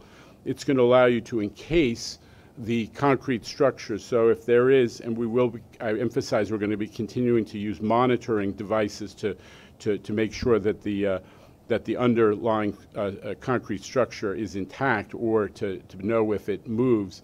But with this type of approach, you really have an encasement of the concrete material, so there's really no risk to the safety of the track undergoing. So we're very happy with how this is done. Some more images before you of the mock-ups and the evaluation, the testing, which was done both as to, the installation process, the strength of it, how you would affix it to the concrete, and so on and so on. So I alluded to how it's been used. It's been used, as I said, to encase a concrete pier in the Pelham Bay Bridge, and it's been used on its own without underlying concrete as a structure for pedestrian walkways in Albany upstate, in Niagara County upstate, in Boston, in Washington, a rail platform at the West Natick Station in Boston. It's been widely used, and it's going to save considerable time. It is extremely well priced. We've not finished our negotiations, but this material is well priced. It is purpose designed and manufactured to our specification, and again, it has this ability to reduce the amount of dust that's the result of the project. So what about dust control? The tunnel had a different, when there was a full shutdown, there was a different plan, but we have a plan that is continuously monitoring air quality. And I just want to emphasize, because it was mentioned before, we will, as part of the work that begins in April, have a transparent communication process with the public, because we put in these new air monitors. There were some in place already, which we've been using to monitor air quality, but we've added to that, and we now have to develop a protocol for providing the information to the public. We'll work with Sarah and the team at Transit to make sure we're able to do that. And in addition to the fact that air quality is monitored, at the location of the work that's going on, outside the location of the work that's going on, and all the passenger areas, we've also worked closely with a public health expert to develop standards. Now, those standards, we're using a hyper-conservative standard that is based on the OSHA standard for somebody working in a mining-type environment for 8 hours a day, 5 days a week for the full extent of their working life. So it's an OSHA standard for extremely extended exposure. It is not a standard for the time it takes to pass through a station and what they call momentary or single exposure. So, but we are using that standard, and to date we're comfortable. We have not created a public health issue in any way. But I have to say, nobody likes to have our customers discomforted by dust in the air. Even if you're walking in New York and you get hit with dust for any reason, it's discomforting, and we know that people were made uncomfortable about that, and we very much want to avoid it, and we are putting protocols and processes in terms of additional dust control in place to try to minimize the chance of that happening again. But I'm confident that the public health situation was adequate. Now, in fairness, some of our employees elected to don masks. Andy was there, and it was for their own comfort. They are there for a while because of the way it feels in your respiratory system. But again, confident there was not a public health situation, because we're using that very, very high long-term exposure standard. So we're going to keep monitoring air quality. We're going to do it in a way that is sharing information with the public, and I'm confident that we will progress this project. I'm excited because I think we are going to be able to execute this project in a way that maintains service for the public. Transit's done a great job thinking about about how to run that, and the team is really starting to develop a way of working together to execute, even in that challenging moment when we restart service. And we're not going to be doing this. Remember, in April, there'll be continuous service. But what happened those Monday mornings was restarted service, kicked up things that had settled over the weekend and put them into the air to the discomfort of our passengers. And I think we're going to try to avoid that in future. So happy to take questions. A couple of questions, Jano. First of all, the service plan that has been presented at the open houses recently, how flexible is that if you find after 8 p.m. that the 20-minute headways and the alternate service is not enough to meet the need? Right.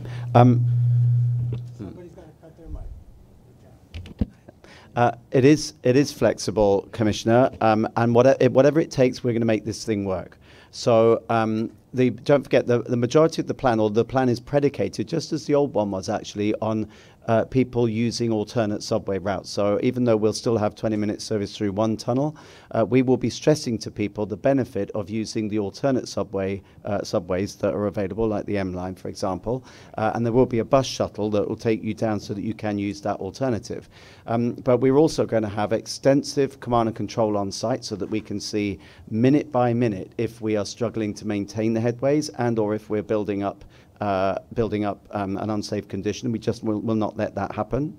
We will have buses on standby that we can substitute and infill as necessary so that we can move people on what we call wildcat buses that we can get there pretty closely. And there are other contingency plans that you will be pleased to know that we have worked up. Whatever it takes, we will keep that service moving, but we will keep people safe. That's job number one. That's great.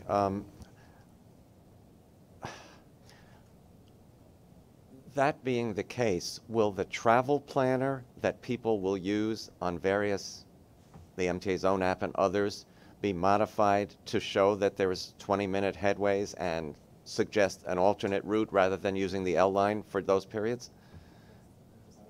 Yep. Yeah, we're just, once we've got the schedules finalized, it will absolutely be updated to say that. We want to make sure people have the up-to-date, accurate information to enable them to make the right choice. And my last question for now is, the air quality monitoring that is being done, is it being done in adjacent stations in as much as the wind carries dust and other particulates through the tunnels? Just the motion of the train generates that movement? So like with Lorimer Street and First Avenue, and would those be measured as well? Honestly, I've been focusing on Bedford and First Avenue, so I need to get back to you on that. It's a fair question, and I think everybody wants folks to be comfortable. There's no reason we can't monitor it. Thank you. Didn't go on. Okay, just one comment and one question. I understand OSHA requirements for air quality, but OSHA is not focused on people with compromised respiratory systems. In other words, if you have somebody who only has small capacity, I hope, and this is outside my realm, that we also concern with passengers who come to the system who already have problems, and therefore OSHA may not even cover that kind of problem, irritants of any sort. So it's a good question. It's one of the reasons that we adopted this hyper conservative standard, which is orders of magnitude lower than the standard that would apply for a person just in a subway area for 10 minutes, because we want everybody to, irrespective of their respiratory condition, to be comfortable. But it's a fair question. The only other comment and question I have, I with Ms. Vanderpool support this L-train stuff now. I will say, however, that you're finding techniques in this iteration that are not revolutionary, but were not considered in the past one, is somewhat embarrassing. That we're suddenly, once the governor made his statement, this was finished. You can't go back to the public and say, no, we're coming back to the old plan. But now we're finding all sorts of things, and I'm wondering about the conceptualization of the first plan and why suddenly, we can reverse fields like this. It's more a question of the credibility of the institution that I'm worried about. This is a comment more than anything else, that we have to be careful in further projects that we're not going to run into the same kind of criticism. Oh, didn't you consider? So you don't have to answer that. It was just something that has bothered me for a while. But I will comment on it, Mr. Jones, because that's exactly right. It was the frustration that I expressed myself at our first meeting since that, when I said, why didn't our own people tell us this? And in fact, it's caused a thoroughgoing look throughout our organization as to how we envision projects, how we evaluate components of those projects. So you're exactly right about that. But this, if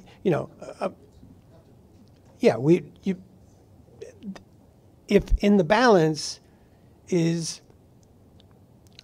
avoiding the deep inconvenience to 275,000 of our riders, that's a no-brainer for me. Just like to make a comment, if I may. Absolutely, the huge upside, the real benefit here is that 275,000 people don't have to be inconvenienced. But I take a different view. I don't see that progress means that the past is embarrassing. I just don't. The previous tunnels, like the Montague Tunnel, were done robustly. They were done very well, and they did the job that was required. So the team at the time, it predated me, so I'm not wedded to that at all, put together a very robust plan that would have replaced everything within the tunnel in the way that with which you're familiar. The fact that now we have a better way of doing it, which means that people don't need to be inconvenienced, does not make that a bad plan, the previous plan. And people can call it a debacle. It wasn't. It was a perfectly good plan. This is just a better plan, and I'd like to look at things in a positive perspective. I just want to be clear about one thing. Am I correct that there is a action group, study group, that coordinates between those who are running the project and Local 100, as well as the other unions, on an ongoing basis? It's called labor management. Yes, I don't think we have a formal committee that is set up to do that. However, we speak daily with our labor partners, and we're working through a number of issues. And I think our partnership, while it's already strong, has even grown stronger during this process. Let me suggest to you, you would be well served if you had a formal committee that functioned on it on an advisory basis. The input you get from people who know the job is of immense value, and it will also deal with issues like dust and the like on an ongoing daily basis. We have those processes set up, and we can absolutely do that. If we're ready to go on to the subway report, Ms. Librera, the floor is yours. Good afternoon. So I am pleased to report today continued and significant improvement in subway performance in February. For the 6th consecutive month, we met our delay reduction target of reducing our monthly total of delays by 10,000. All of our customer-focused metrics improved when we compare February of 19 to February of 18, and when we compare February of 19 to the average performance over the past 12 months. On-time performance again exceeded 76%, and that is compared to 61.7% 1 year ago. Weekday major incidents dropped to 48, which is the second lowest monthly total that we've seen since we introduced the metric. Service delivered matched the 96.2% high that we reached last month, and that's the highest that metric has been since May of 2016. Customer journey time performance was 82%. That's 4.3 percentage points higher than a year ago, and that's 1.6 percentage points better than the 12-month average. Mean distance between failures was 131,798 miles, which is 3% better than February of last year, and the 12-month average improved 1.5% compared to the 12 months prior. Together, these results show the progress that we're making under our Fast Forward efforts, an all-out focus on the basics of service management, our intensive maintenance and cleaning efforts under the Subway Action Plan, and our Save Seconds initiatives to speed customers' journeys safely.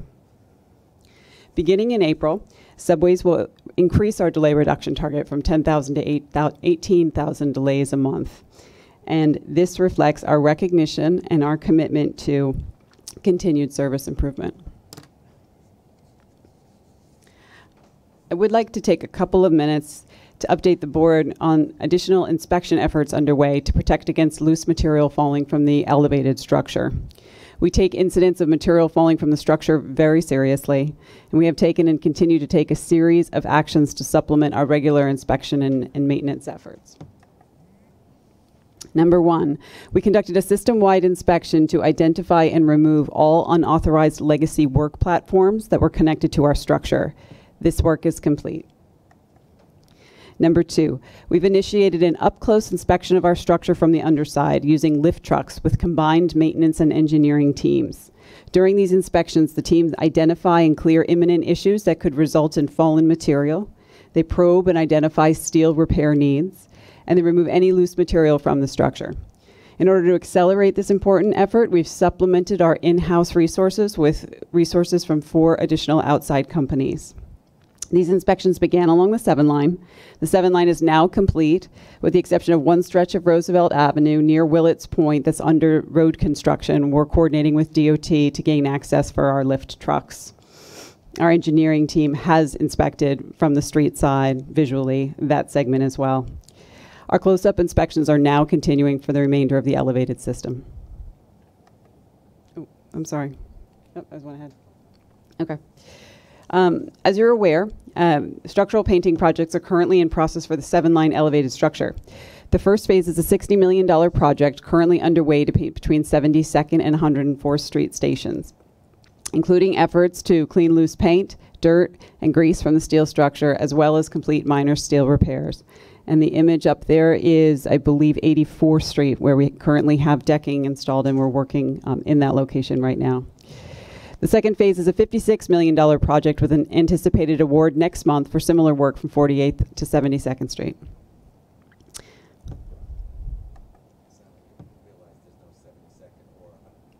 Yes, those are streets, yes.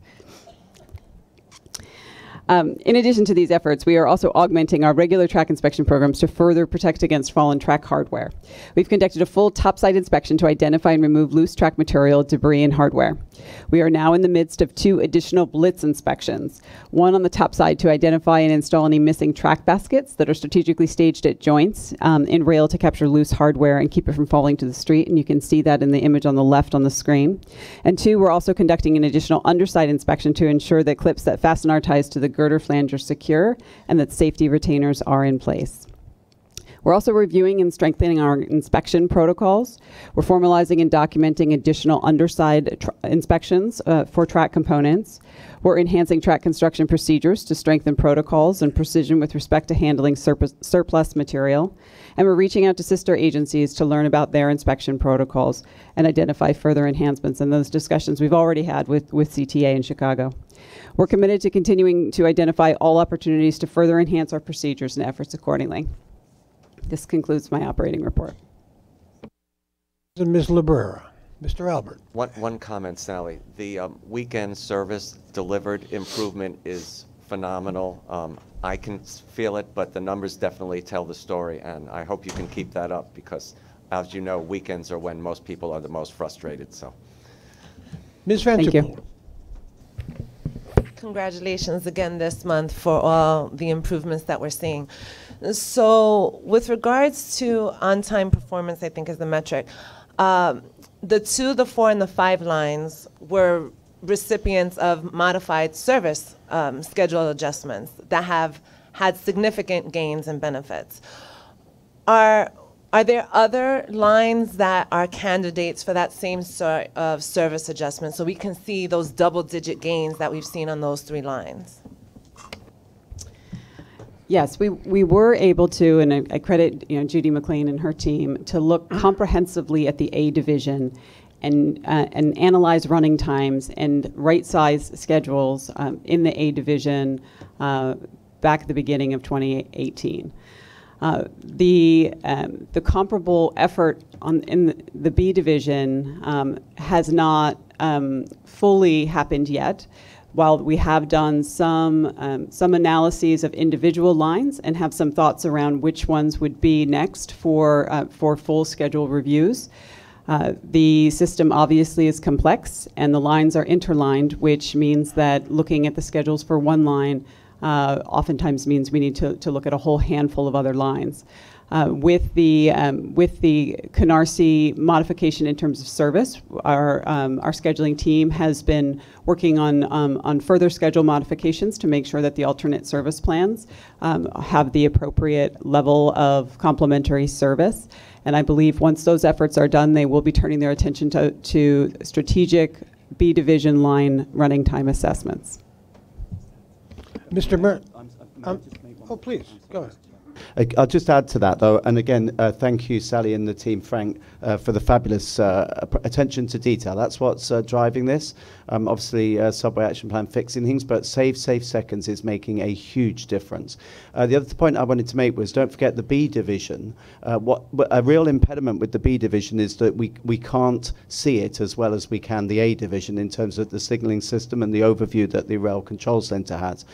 Hope is on the horizon there very soon. We found a way to speed up giving the Rail Control Center visibility of what's going on the B division, which is currently controlled by individual signal towers. So we are very confident that we will be able to achieve upgrades in B division performance. And just to reiterate what has previously been said before, this is not about changing schedules just to create an easier target. Absolutely not. It's about assigning realistic schedules, though, that mean that you're planning to succeed rather than fail.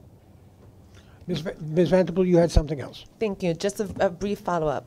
How, to your comment, Mr. Byford, how are we parsing out those improvements attributed, if at all, to the subway action plan, to the signal timing recalibrations, and to schedule adjustments? Are they all under one bucket, or are they being parsed out separately? Well, I'll let Sally maybe. Whoops. I'll maybe let Sally comment on that specifically. In fact, I'd invite you to. But at the end of the day, it's everything. You know, there's this sort of binary view that it's one thing or the other. No, it isn't. You had to have both. You have to have the subway action plan, which was basically fixing the infrastructure, but you still got to get your run times right, your operational disciplines right, driving techniques right, remove redundant speed restrictions, recalibrate signal timers, get to root cause. That's what we've done as a team. We've absolutely focused on root cause. If you don't understand root cause, how can you possibly be certain you're fixing the right thing? So together, that's a very powerful combination, subway action plan and save seconds. You needed both, and that's really driven this renaissance. But don't forget also, this is about maximizing the capability and the potential of the as-is subway. What we really need is the congestion pricing and the substantial sustained investment for the to-be subway, which is fast forward. Mr. Let me just make two suggestions to you in terms of making the statistics a little bit more real world, if I may. The first one is, if you will look at page 48 of the book, you have a series of subway weekday trains delayed. A statistic that could be added is one that you make reference to frequently, namely that if one train is delayed, it impacts adversely on the train behind it and the train behind that, etc. To the extent that can be quantified, I think it is worth adding for the simple reason that it will show you that the number of train delays is not really, as currently looked at, entirely accurate unless you realize that a whole bunch of trains are, by that one delay, also adversely impacted. It seems to me we can add that statistic because I think it is one that will show a more accurate picture of what is going on. I'll leave it at that, if I may. Thank you, Mr. Merdler. If there's nothing else, are we ready for the bus and paratransit report? Mr. Irick. Yes, good afternoon. Overall, February performance results remain stable. I would like to highlight February's fleet reliability data, which shows that we've reached our highest level ever for MDBF, or mean distance between failures. We showed a 30% improvement compared to February of 2018. The MDBF of 8,834 miles is the highest ever achieved system-wide and clearly reflects our focus on bus performance, our rigorous maintenance program, and the emphasis given to the basics. I would like to thank the entire buses team for their efforts in this area. This month, we took another big step towards enforcement of bus lanes by awarding a contract to pilot on-bus camera enforcement. In collaboration with New York City Department of Transportation and the Department of Finance, the pilot will equip 123 buses operating on some select bus routes in Brooklyn, Manhattan, with forward-facing camera systems that can identify bus lane violators and issue tickets. Over the course of the pilot, we will evaluate the system's ability to identify violators and improve bus speeds. Another milestone at the end of last month was the publication of the existing conditions report of the Bronx bus network redesign, a big part of Fast Forward. The report provides a detailed analysis on the conditions in the Bronx and evaluates the current bus network's effectiveness in serving its customers' needs. The existing conditions report, along with survey data and feedback from outreach sessions last fall, will be the foundation for a draft redesign coming out in May. We will begin the next borough network redesign for the Queens borough on April 5th with a kickoff meeting with elected officials on April 5th. Finally, I'm happy to report that the planned replacement of our older RTS diesel buses, which are the oldest buses in our fleet, will be completed in less than 2 months. As part of the current capital program, these buses will be replaced with new state-of-the-art buses with digital screens, charging ports, and Wi-Fi.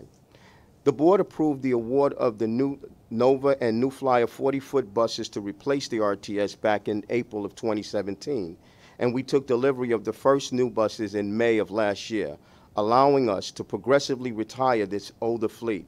As a result, customers in neighborhoods such as Red Hook, North Shore of Staten Island, Far Rockaway, and the South Bronx have been enjoying the amenities of our newest fleet. There are currently 159 RTS buses still in service, and all of them will be retired in May, as we originally planned. The remaining RTS buses are located in 5 depots in Manhattan, Brooklyn, and Queens, serving diverse neighborhoods ranging from the Upper East and West Sides and Hudson Yards to Bensonhurst, Jamaica, and East New York. The order in which we retire old buses and place new ones in service is based on multiple factors, including fleet age, the type of service, and propulsion type. Buses are replaced throughout the system on a rolling basis, and we make every effort to normalize the fleet distribution throughout the system. We are expecting a delivery of roughly 1,100 additional buses under the current 2015 to 2019 capital program. Needless to say, new buses are a cornerstone of our strategy to deliver safe and reliable transportation services to New Yorkers. On to paratransit. Performance in January was positive as compared to last year, even though ridership grew by 30% for the period. This continues the positive results from last month, with improvements seen in almost every performance metric and category in January of 2019 as compared to January of 2018. Pickup and drop-off on-time performance improved for both primary carriers and brokers, with both exceeding their goals. Primary and broker no-shows in January also outperformed goals and were at the lowest we've ever seen. While these results are encouraging, we recognize there's much more to do. And just to simply piggyback on Andy's earlier comments, we listen to our customers, and today specifically we heard a lot of the comments made, and we'll work diligently to continue to improve our communications and our services delivered. Thank you. So, go ahead. Okay, well, the chair's disappeared, so maybe I'll do the questions. Commissioner I will Murtagh. leave the subject of fare evasion, which has an impact, until we get to that section. But I think, with respect, Darrell, and understand, this is not a criticism either of management at any level of the people who are operating the buses. But these statistics are wrong. They're wrong in a very important respect. They do not take cognizance of the fact that there is an ever-increasing pattern of fare evasion on the buses. The statistics provided by Tim Mulligan demonstrate that the fare evasion on the buses, if it continues to adhere to the first quarter data, will be at the rate of $58 million of fare evasion on the New York City buses. They don't count those folks who walk into the buses, wave, and just go right in or come in through the back door. And so those statistics have to be tempered in the sense that people are being counted or not being counted on the basis of revenue. So that we need to keep that in mind. So when people say that there is less ridership, or people say that the ridership on this particular line is down, they must understand quite clearly that in those areas, and I'll go into that when you get into fare evasion, in those areas, people are getting on the buses without paying. They are thieves. They are lawbreakers. They are people who don't give a damn about their fellow passengers. They are people who take up approximately, just on the buses, take up approximately 1/3 of the entire fare increase that we have put through in the past few weeks. In other words, but for their conduct, people would be paying less of a fare increase. And so your statistics, while good and trying to get better, would even be better if the real world were included in that. I thank you. Noted.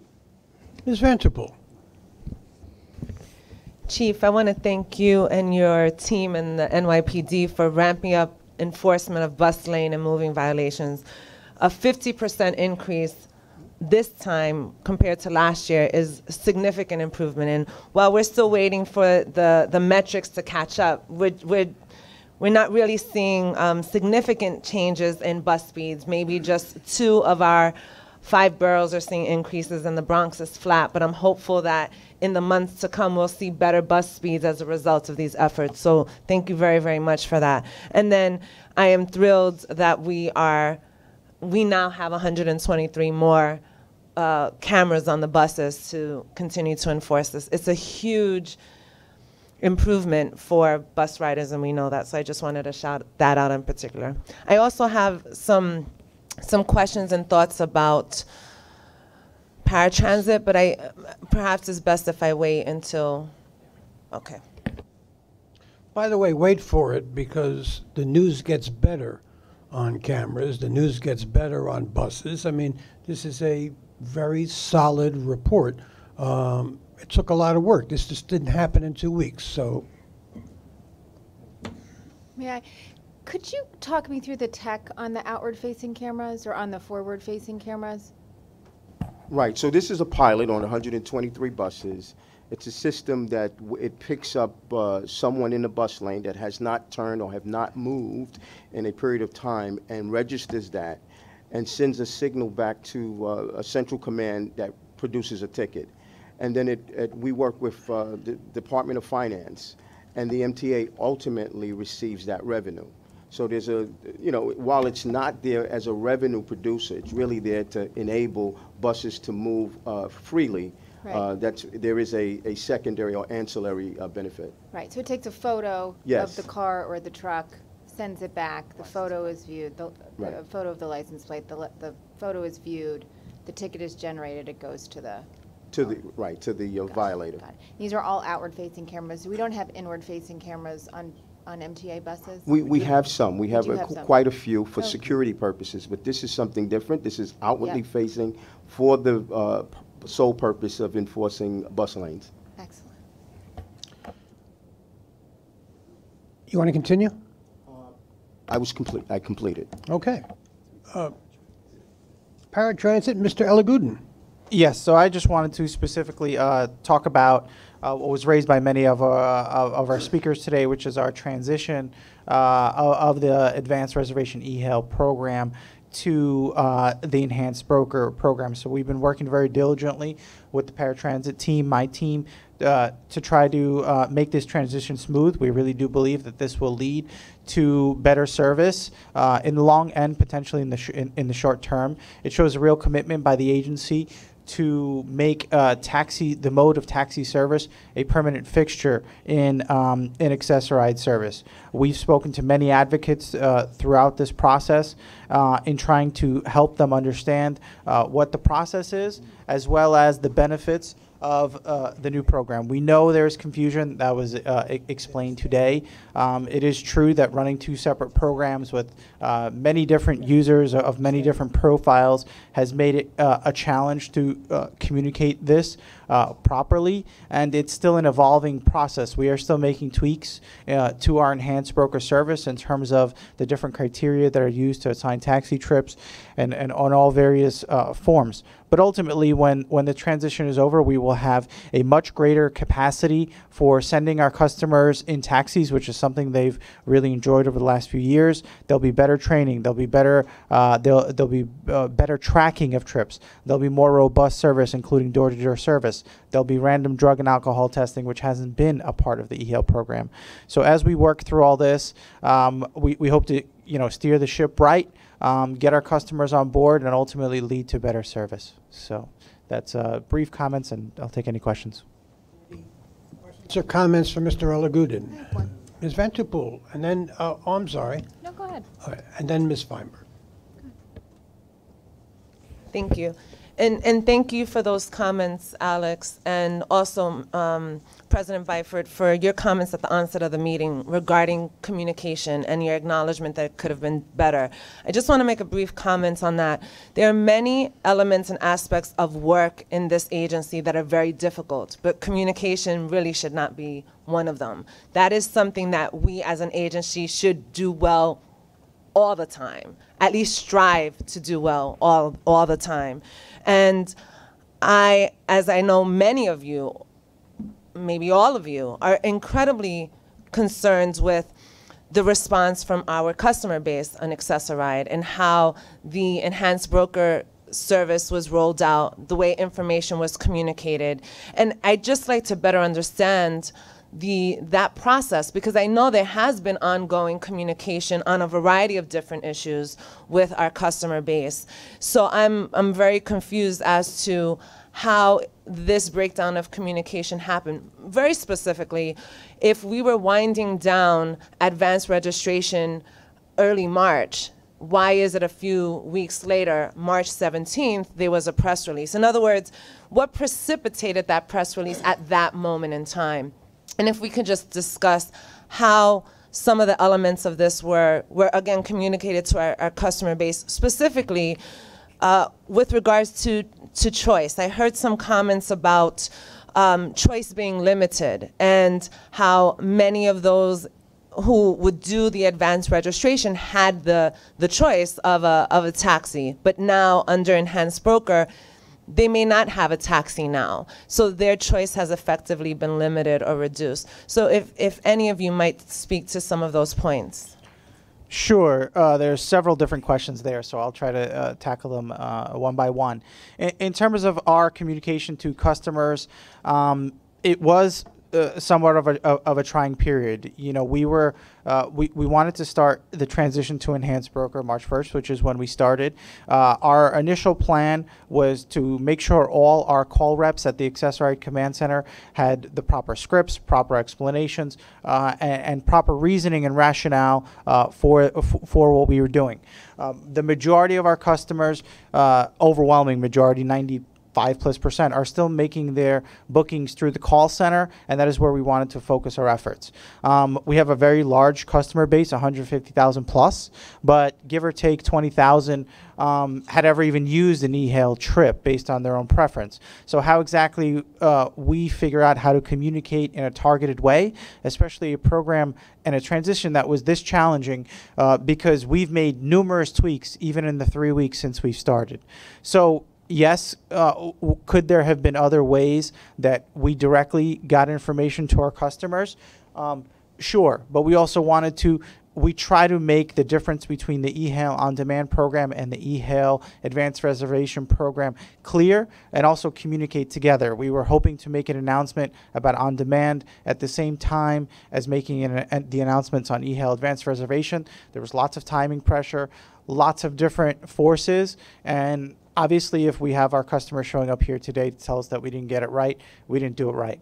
But it was not because we were trying to hide anything. It's just an ever-evolving program. And the truth is, Access-Ride for 20 years has been traditionally called day before. There was not a lot of news or announcements about it. So we are not perfectly set up to be able to target messages and communications to our Access-Ride customer base, and that's something that we need to review as a whole, whether it's our website, our emailing system, whether we initiate robocalls ourselves, or whatever it is. We have learned that there have been communication challenges through and through. To your next question. Alex, may I just add to that? Sure. Look, at the end of the day, though, I don't want you or people in the audience to think that Alex wasn't advocating for that, because we did. The problem is, in a nutshell, there's too many fingers in the pie. Too many people need to sign off letters and stuff like that, right? And so I'm going to sort that out. We need to get more dynamic in terms of saying that this needs to be done. My gut feel was we should communicate with the customers. We should be thinking like a customer. We should be customer-led. We've made huge strides under Sarah Meyer and her team in getting better at dealing with customers. But you know, this was a complex thing. We had a lot of like say people involved in signing things off, and I kind of went against my gut feel. Next time it will be get the letter out. And so I'll take responsibility for that. I'll take that one on the chin. For the accessible advocates out there and the customers who were inconvenienced, blame me. Do not blame Alex Elagudin. He tried his damnedest to get that letter out. Okay. Oh, I apologize. There was a second question about choice. So just you brought up choice, and yes, it's something that customers have brought up and asked, and it's probably at the heart of some of the confusion here, because customers could call the day before and get guaranteed a taxi, and now they're being told you will be notified at a later time. I mean, yes, it is true that during the eHail advanced reservation quote-unquote pilot program, while we were studying this over the last year, the sole determining factor of whether you were assigned a taxi was your request the day before. In the enhanced broker program, which although it does increase tremendously our capacity for being able to put trips in taxis and improve service, customer preference is now one of numerous criteria, including the trip route, taxi availability, customers' accessibility needs, and we will note a customer's preference to take a taxi. As you can imagine, if customer's preference was the only thing that was determining if a taxi service was assigned, we would become an all-taxi program very, very quickly. And sure, we do absolutely have a commitment to putting an overwhelming majority of our trips in taxis over the next few years.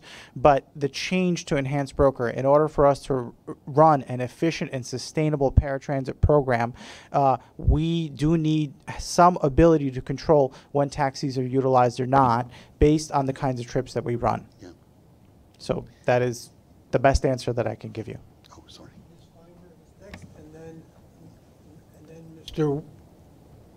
And then Mr. Merdler, and then Mr. Jones. I'm getting confused here. Thank you. Yeah, I know. It comes with age. A lot of the customers today said that this is a less expensive, that the current pilot program is less expensive than our other programs. Is there a, and I apologize if I missed this in the materials, perhaps I did, and if I did, point me to the appropriate page, and I'll go back and do my reading. Okay, but I would love it if someone could give me a sort of cost comparison between this current program and what we've been doing previously, because it sounds like the current program is so much better. I'm surprised if it's really so much less expensive, because usually really good programs cost more money. Sure. If you don't mind, I'll answer briefly, because there's a lot to say on that. We've spoken about it in the past somewhat. We're going to speak about it in the future as we go to whatever changes may be coming. But ultimately, it is true that an eHail taxi trip, as well as an enhanced broker trip, is significantly less in cost, potentially near half less. You know, it's been documented that a regular trip may be, $65 plus, meaning on dedicated service, and this is more in the $35 range. the difference in terms of there are numerous criteria and program elements that need to be considered while we transition more trips to taxi service. One, we've seen incredible growth. Growth that we're still trying to wrap our heads around in terms of what it means. So although there may be a per trip cost savings, because of the increased growth in trips, the cost savings hasn't really been realized on an aggregate. Also, the taxi industry is not yet prepared to take over large portions of our trips. The reason this is a transition and it's a ramp up, we continue to study how are taxis performing. We don't want to send 100,000 trips to taxis and then fail and not provide good service, and then ultimately we've done the wrong thing. So this has to be a tailored approach where year by year we add more trips, and the cost savings will really be realized once we can reduce our dedicated fleet. Once we know taxis are 100% assured to do good work, we can have less white and blue buses, put less trips on that, and reduce our fixed costs overall. As you can imagine, there's a lot of fixed costs when you're keeping buses and a whole fleet running at your disposal, as opposed to taxis, which are driver-owned. And is the main issue with the taxis that they're not accessible? That is one of the big issues. I mean, there are several thousand taxis that have become accessible over the last few years. But yes, it is true that a lot of our wheelchair customers still must use our dedicated service because wheelchair accessible taxi availability is not there yet.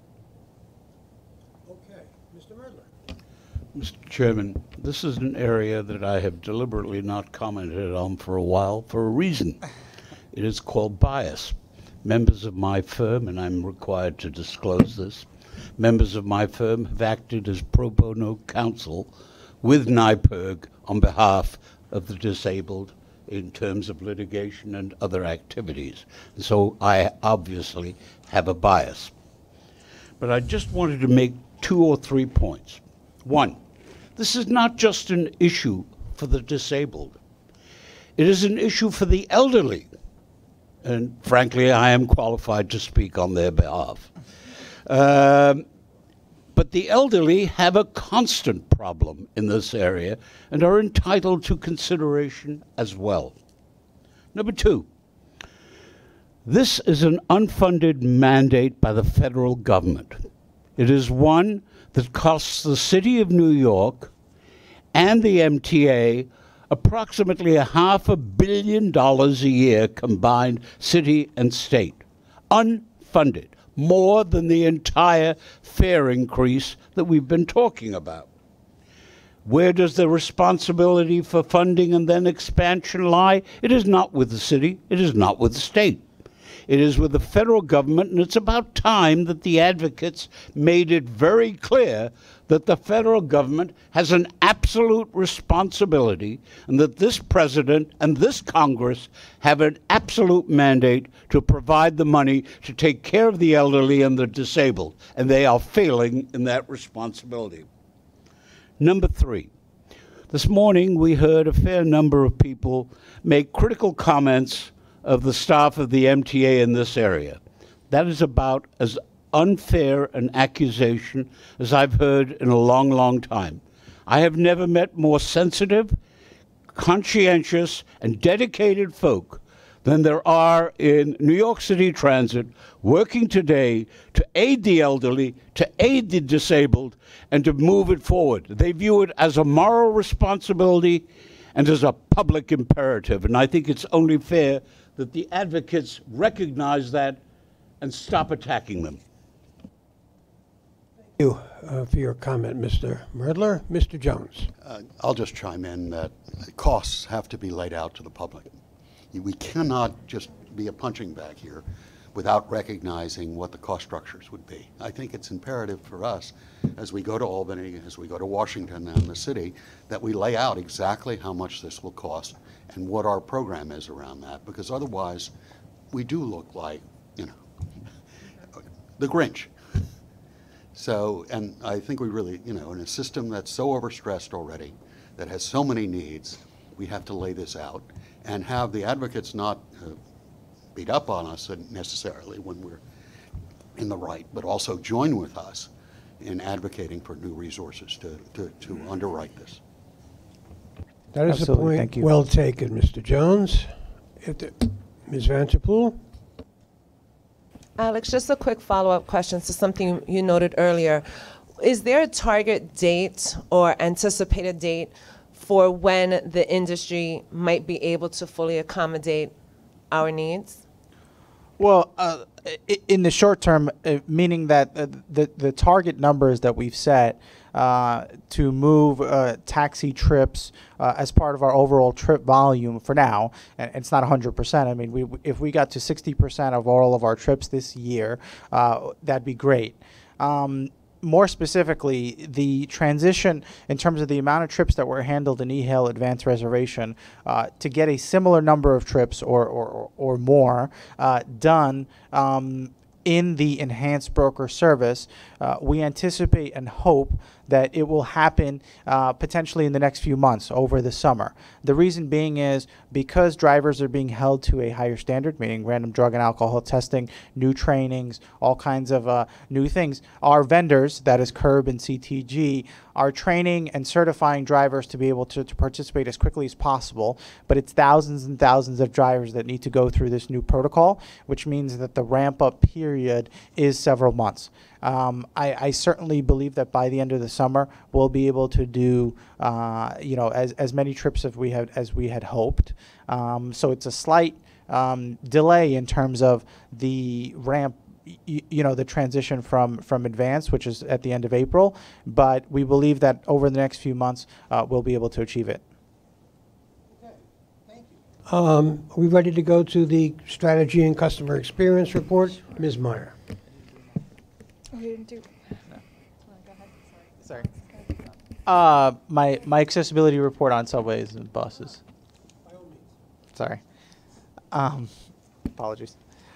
So I just want to start the accessibility update on just giving a highlight to 2 new customer commitments that we'll be releasing just in the next few weeks.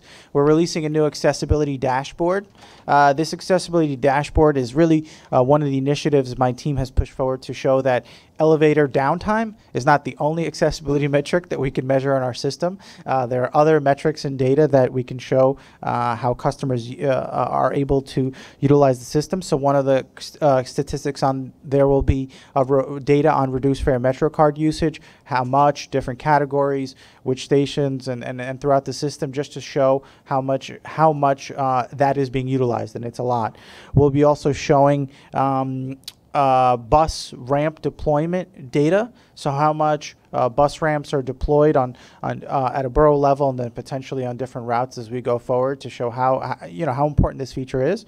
And also a new metric that we'll be releasing is platform availability. So it will show you how often our platforms are available to customers who use wheelchairs. So even if it's a chain of 3 elevators, but one elevator goes out, we know that that means that a customer in a wheelchair cannot access that platform. So this statistic is actually that much more true to what customers are experiencing in terms of their ability to use the system than one single elevator being out. So we did a lot of mapping and a lot of data tweaking with our teams, and that statistic will go out live and hopefully really show and give us more data to improve for customers traveling throughout the system. So next up is we have a customer commitment on releasing new subway maps as well as an updated wallet guide. So we are creating the first accessibility ADA station focused map, where we've basically highlighted all the stations that are accessible and made them much more prominent. And on the backside will be a large print map, and those maps will be actually available in the hallway after this meeting, and they'll be live on our website and at station booths soon. This is something that customers have asked us for quite a while.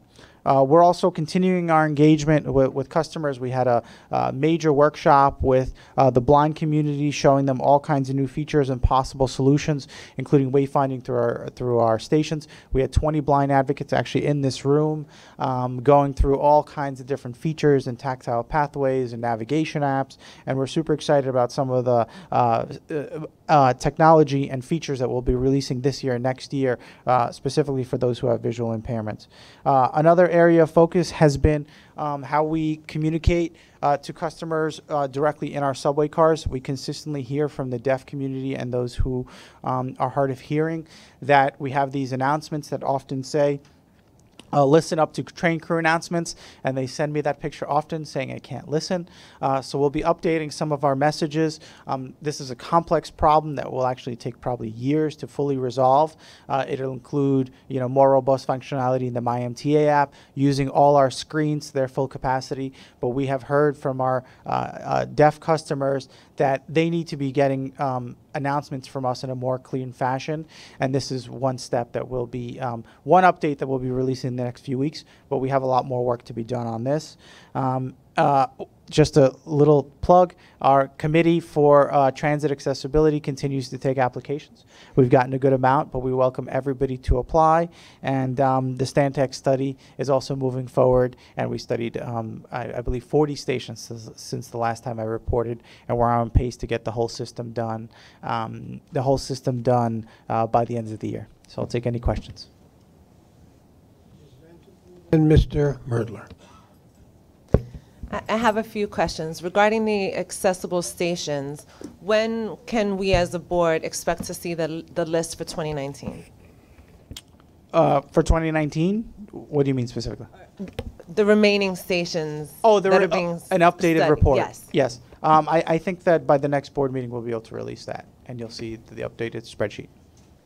And then with regards to the new dashboard metrics, those make sense. Yeah. It's great that you've been thinking about practical metrics that actually can help tailor responses or improvements or enhancements based on where we're seeing the bulk of our ridership use some of these stations. I think that's fantastic.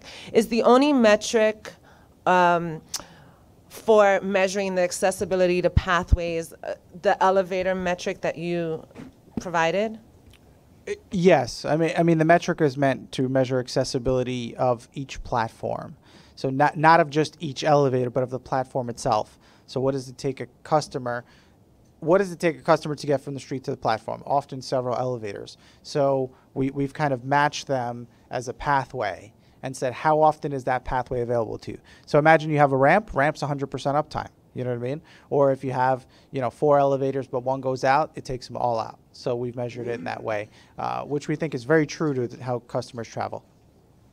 And then lastly, if we, at some point after there's a few months of data on the new metrics, it'd be great to see a presentation on some of that data. And accompanied with that, I'd love to know more about some of the new technologies in the system that you talked about. I have no knowledge of what's being used. I'd love to better understand the new technologies that are out there, how we're better addressing the needs of our customers, maybe in a brief presentation, much like some of the other agencies and divisions do.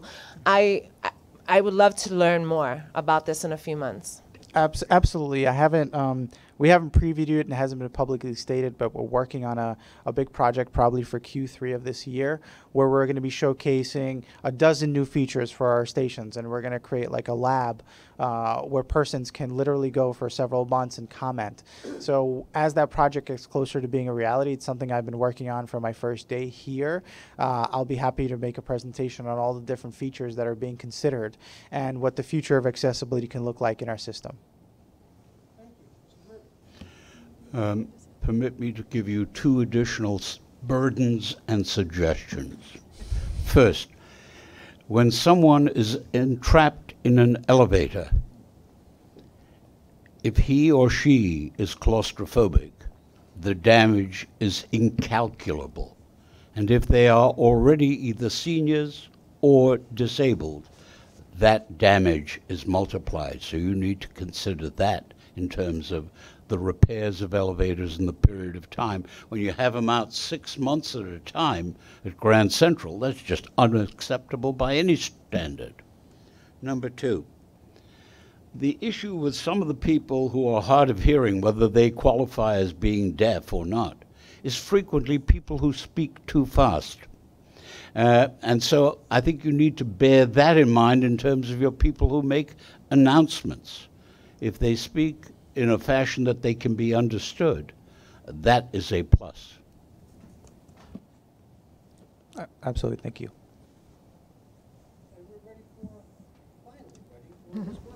Great. Good afternoon, everyone. So we're continuing to expand our in-system customer information network. New digital information screens were installed at another 10 stations this past month. The screens showing real-time and planned service information will reach 350,000 customers. So these are really important assets for all of us. Happy to report that along with subway performance increases, subway complaints were down 15% compared to February 2018, with largest improvement stemming from fewer complaints about train service, customer information, and signage and construction. As we continue to fight congestion on city streets, bus complaints were up 18% higher, attributed to reports of late or early arrival or planned trip detours. Accessoride complaints were 28% lower than February 2018. Also wanted to mention that commendations, and for those that don't know, those are positive remarks from customers about both subways and buses were up this month, 81% in subways and 24% in buses. So a huge thank you to all of our hardworking frontline staff. In February, we attended 9 community board meetings as part of our Fast Forward commitments and presented our first analysis of the Bronx bus network redesign to the Borough Board Committee. We also hosted the first of several group station manager customer meet and greets, the first at Jamaica Center Parsons Archer. We're seeing really great turnouts from both customers and elected officials looking to get more involved in transportation, and GSMs are actively answering questions and collecting feedback. In March, we hosted 3 L Project open houses, as mentioned, along with our partners at New York City Department of Transportation. And our outreach process for the newly announced M14 Select Bus Service route is now also underway. And for those of you who take the N or W trains, you may have met our staff at one of our pop-up on-site customer help desks, which we're piloting. This one at the Astoria Boulevard station, which recently closed. We closed the station to install elevators and to raise the mezzanine of the station, which was getting regularly hit by trucks. We've also been working closely with the community and elected officials to ensure that everyone is aligned on this necessary work that will modernize one of our oldest subway lines. And we thank our customers for traveling a bit further to a neighboring station during the next 9 months. I'll be happy to take any of your questions. Oh, the coast is clear. Then we're ready for the safety report. Mr. Deal. Sure thing. Good afternoon, everybody. First off, I know there was a question about buses. We actually have about 3,500 buses with cameras on board, and it's roughly about 23,000 cameras. Just wanted to give you that information. I'd like to start off with just giving you an update of a fatal accident that happened at Grand Central on February 19th. Investigation is still ongoing, but actually what we have deduced from our camera feeds and from witness statements, it seems that a male had come downstairs, got onto the tactile by the train, actually made contact with the train, and then went underneath the train. So we're going to continue investigating it and hopefully give you some sort of conclusion eventually. I'd like to do that now as far as, maybe updating the board on these events that do happen. As far as our safety statistics, I'm going to be real brief about them. Subway customer accidents, fires, bus collisions, employee lost time accidents are all having a decrease, which is great. We do have one increase, though. It's the bus customer accidents showed in the 12-month period about an increase of about 54 incidents. So we're looking at that to see exactly what's the root cause of these accidents actually happening. And with that, that would conclude the safety report. Any questions? Now I have the great pleasure of, I think before we get to Chief Delatorre, we have a report from a special presentation from President Byford. Thank you, Mr. President. If we can have the presentation up on the screen. This is about fare evasion and enforcement, and is very topical given the comments that people were making earlier, and is certainly, I want to stress this, a real point of focus for my team. Not recently, it always has been, but more than ever, we're really focused on this particular area. So I'll get straight into it. The headline, and it's not good news, is that we are seeing a further worsening in our fare evasion rate, primarily driven by buses. You can see some of the statistics there. You'll see when I come onto a later slide that the subway fare evasion rate has actually stabilized, which I'm pleased about in that we have put our initial effort into subways. That's not to say we're ignoring buses. You'll see some evidence of that later, but we have primarily focused on subways to date, and certainly the stabilization shows through on the graph that I'm going to be showing you. But having said that, it's still slightly above peer averages. It's at a rate of 3.2% right now, which equates to around a $97 million loss. The bad news is the bus fare evasion rate, as you can see on the chart, does show a continued worsening. And in fact, the Q4 2018 rate of 21.9% is wholly unacceptable. We're not happy about it. That will now receive our full attention more than ever, particularly with PD, and I'll come back to that when I talk about what we're going to be doing in that regard. But it is now more than double peer averages. We look at what other transit authorities are suffering, and that has now really stood out as an outlier. So that gives a combined fare evasion revenue loss of $225 million, money that goodness only knows we really need and we can not allow to just walk out of the door. I think I may have jumped first. I'm sorry. Okay, so let's talk about subways first of all. So higher than it was, but we appear to have stabilized the figure. And so I will come on in a moment to talk about the ways in which we've done that, not least because some of the techniques that we've applied are transferable to the buses, although the buses do require some special attention themselves. But it has stabilized. We don't want it to be at that rate. We want to get back to the historic rate. Realistically, you'll never have a zero rate, but we want to get back to that previous norm of around 1.8, 1.7%. Buses, though, as I mentioned earlier, has reached that new high. You can see that relentless climb from around the first quarter of 2015. The analysis that we've done shows that most of the evasion, fare evasion, is happening through the front door, as we previously briefed you. We did a breakdown of where fare evasion is happening, and most of it appears to be happening in the AM peak. This is from observations that our teams have been, who are out there. We're certainly not passive to this, but our teams who are out there are reporting it's mainly the AM peak, and again, mainly through the front door. What have we got in terms of our armory and in terms of our toolbox? We covered some of this earlier, but we have a large number of surveillance cameras already, although not as many as I would like to see. I would like to have 100% coverage of stations, for example. Currently, monitoring fare control areas, in other words, the gate line, where people typically either cock the turnstile or vault the turnstile for that matter. Around 37% of stations are covered, and that's the source from which we get our feeds. Those feeds are live reviewed by NYPD and the Security Command Center, but obviously they can't watch every TV, every camera feed, every moment of every day. So we are looking at video analytics to help us identify not only fare evasion hotspots, but also analytics that you can, smart systems whereby you can get the system to tell you in terms of unusual movements where people are, for example, vaulting gates such that we can deploy more deterrent. But we do want to expand our camera fleet, and we're going to do that. We will be shortly installing at 50 new stations, which will bring camera coverage to nearly 50%. And that will happen over the summer, and 45 by the end of the year. But we're starting with 5 new stations equipped in the summer. And these are cameras that are deliberately dedicated to, via wireless technology, covering that most vulnerable area, namely the gate line or the gate array. And we also want to have further situational awareness displays. If you imagine going into a shop, say Dwayne Reed or something, you often get a monitor that will face you going in, so that it's basically saying in a fairly unsubtle manner, if you are a good person and you are not minded to fare evade, don't worry, we've got your back, we've got you covered, you are under surveillance, but for benign purposes. However, if you are a fare evader, or in the case of a potential shoplifter, it's just giving you a not so subtle warning that you are being monitored. So we'd like to target 10 stations to roll out in the summer.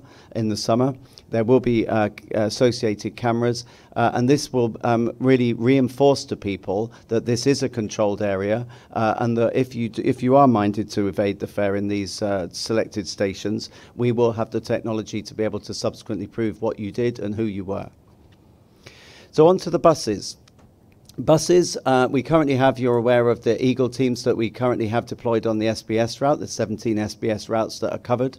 And those, don't forget, do have a proof of payment system whereby you have to, even if you've got a Metro card, you have to go to a machine first of all to get a receipt, because at any time a team of inspectors can board the buses and ask to see your proof of payment, so that they know that you did indeed make the effort to get the right fair policy or fair payment, proof of payment. And we do see a lower fare evasion rate on those buses, on those bus routes, because people do know that they are likely to get checked. It's very unusual in my experience, I often ride SBS, to not have the SBS teams board, the Eagle teams board. We're also, though, expanding that. We have a current pilot going on local bus service in the Bronx, three routes in the Bronx and 2 in Staten Island, and 1 geographic area, because we know that a lot of fare evasion is actually happening on the regular bus routes. So I've given Bobby authority to expand the Eagle teams such that we can now use them on regular bus. And they are having an impact. We've issued over 5,000 summonses so far this year, more than 5,000 summonses in 3 months of this year, whereas a negligible number were issued a year ago. So we're really ramping up our focus on buses, on both SBS and on the regular buses. And we're evaluating the impact of that pilot, which you can see there began on, I always get this wrong, 11th of January, 1st of November. It's because you guys do it the wrong way round, right? To me, that's the 11th of January. What else have we done? This is something that Sarah's team led on. It's also important to make sure people don't have the excuse, well, I didn't know. Bizarre though that is, you can't just rock up to the cinema and just walk in and say you didn't know you had to pay. Of course you have to pay. But we wanted to make sure that everyone knows you can't just stroll onto the subway or onto the buses, you have to pay. So we have put together a campaign. You can see the collateral there, the visuals. Those stickers have gone onto all of the secondary gates, the emergency exit gates, to basically remind people that fare evasion is not tolerated, that it will cost you. There are floor signs that are located on a number of our stations now. We've been putting them up on the buses. I don't think we're quite there with the whole bus fleet yet, but we're getting them put up onto the buses. And we're also implementing audible passenger announcements, again, to reinforce that point that you must pay your fare. Obviously, if you're entitled to a lower fare, that's fine, but riding for free is not an option. So we're really ramping up the communications around that.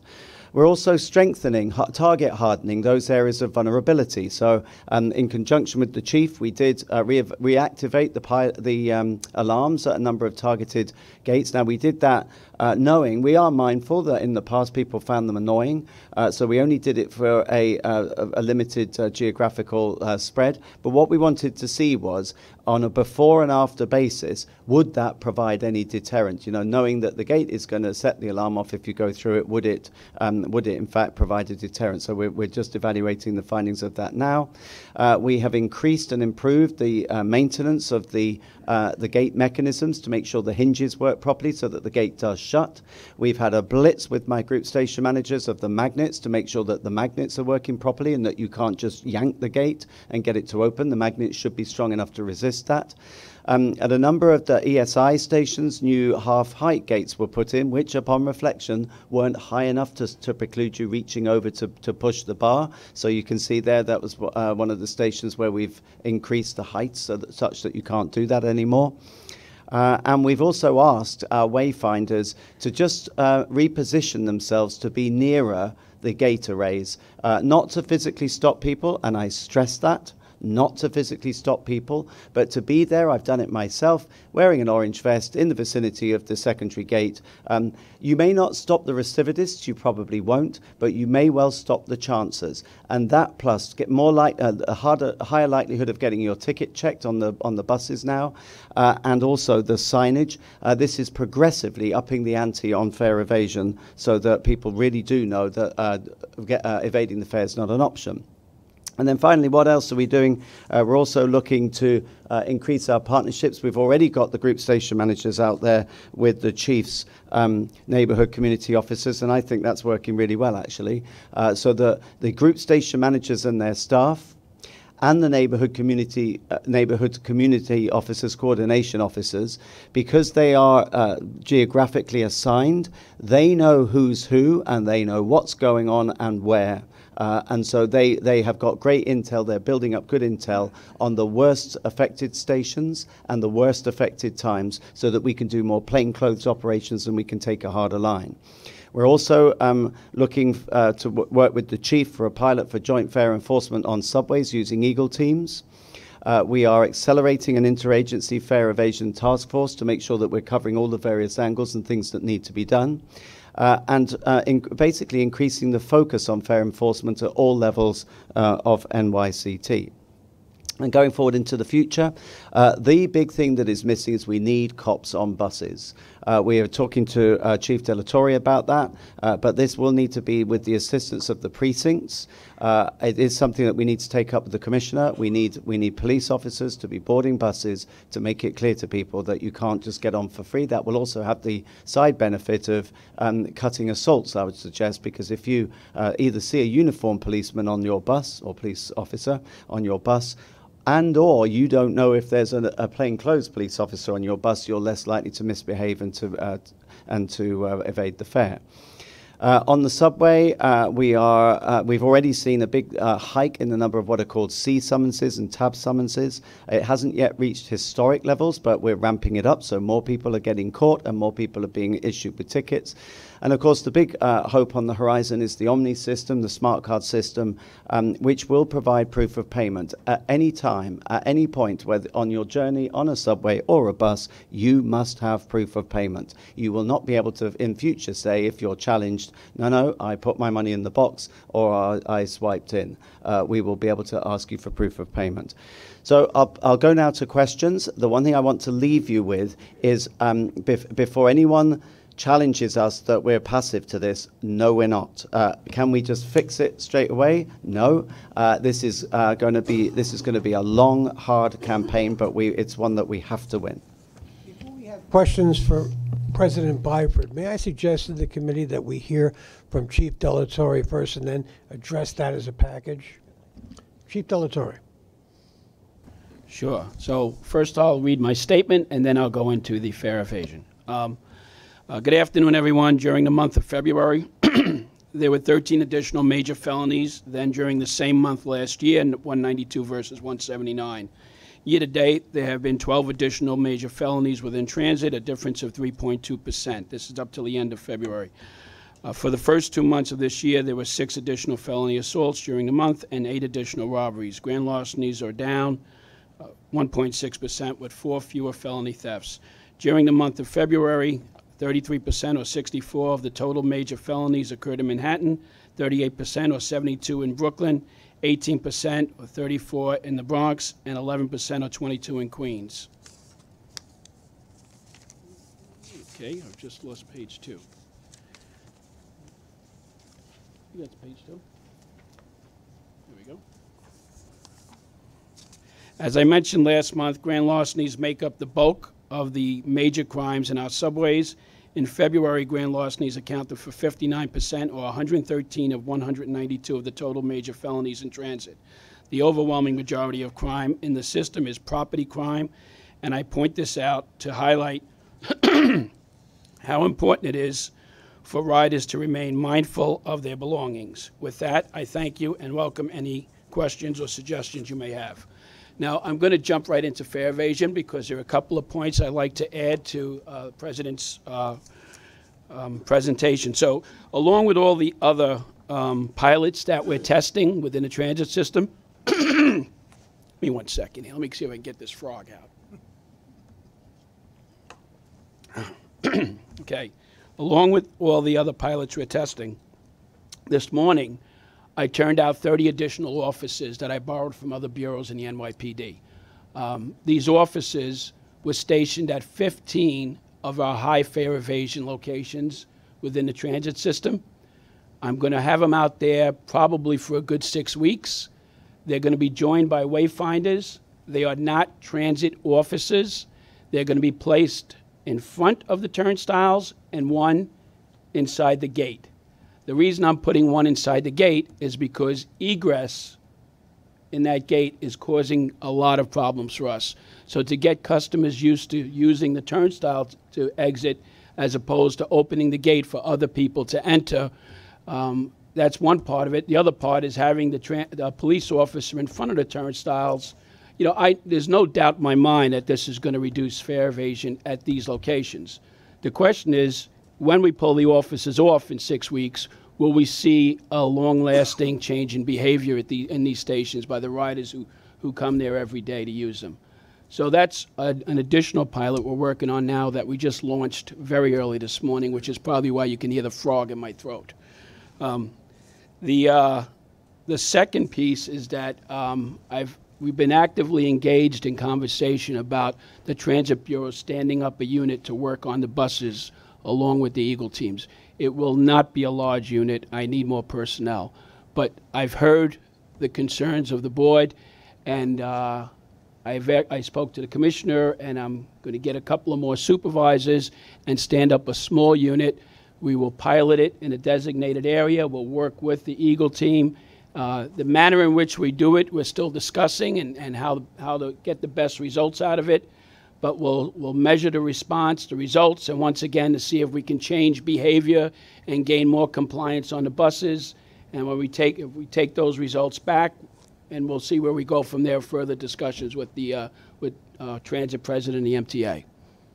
Before we take questions, let me just salute you both, Chief Delatorre and President Byford.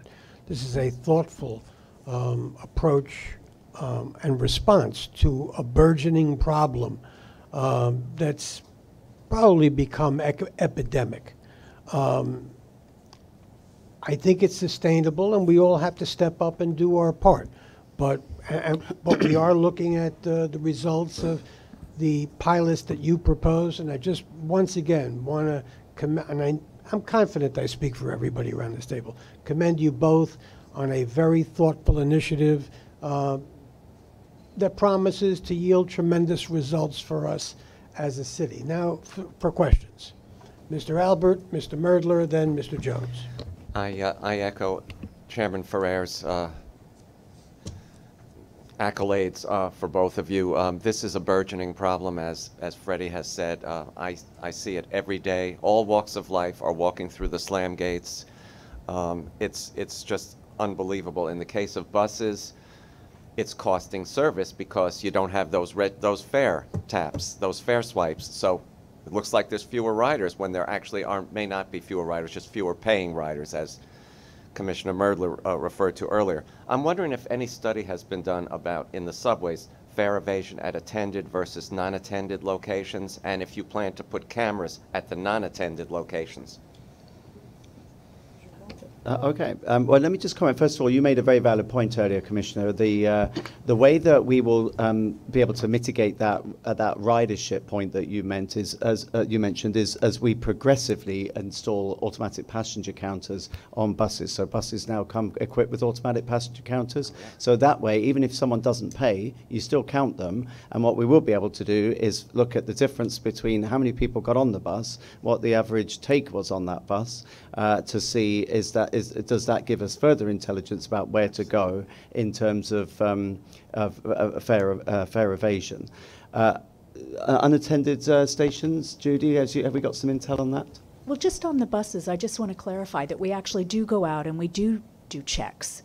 And so we compare that. Yes, we do visual checks and counts to calibrate those numbers. So we're not adjusting service or scheduling service just based on the AFC data, that we have actual counts, because there is quite a big difference.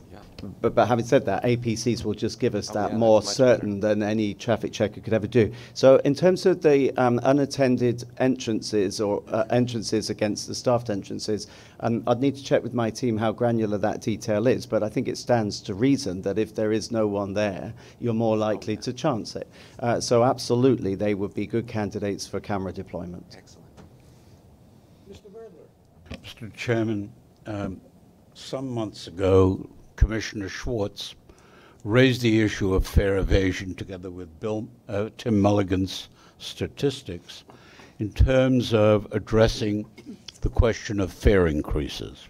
He did so in part because the hearings, the public hearings held on the fare increases, and you were present in the Bronx to hear those, were that the public who attended them said, why should I pay a fare increase when those folks are getting on free? And they were right, absolutely right. So let me go through this, if I may, because I've been giving it a great deal of thought. One, this is not a criticism of New York City Transit. I genuinely believe that the issues you are trying to address them in all good conscience and with good effort. Two, remember that neither bus drivers nor conductors on trains are police officers. It is not their function to arrest, detain, or the like. Number three, we have to go back in history again. When the merger occurred between the New York City Transit Police, which were part of the MTA, and the New York City Police Department under Rudy Giuliani, the written agreement expressly provided that the New York City Police Department would play a role in all aspects of transit enforcement.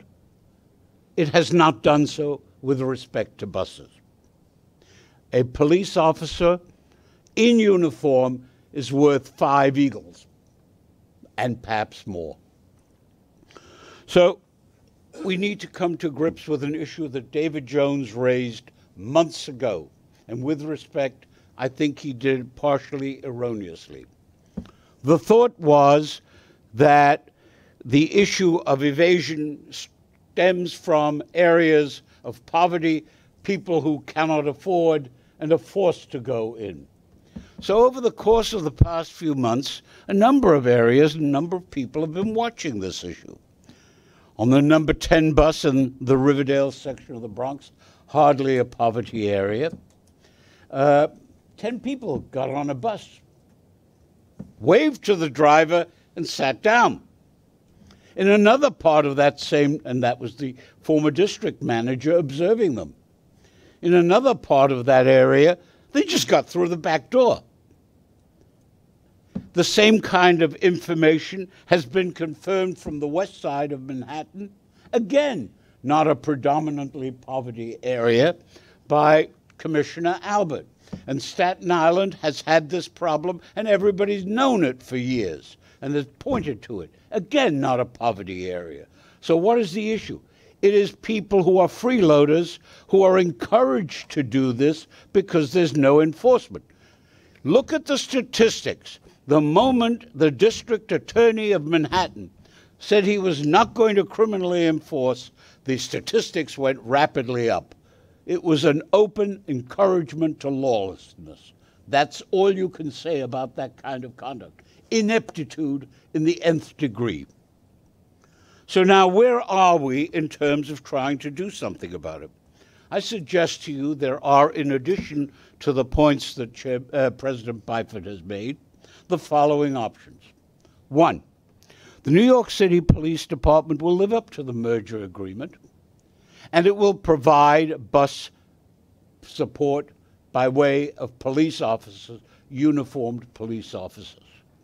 It will do that on a regular basis, failing which the MTA police should be expanded, and they'll do it for them.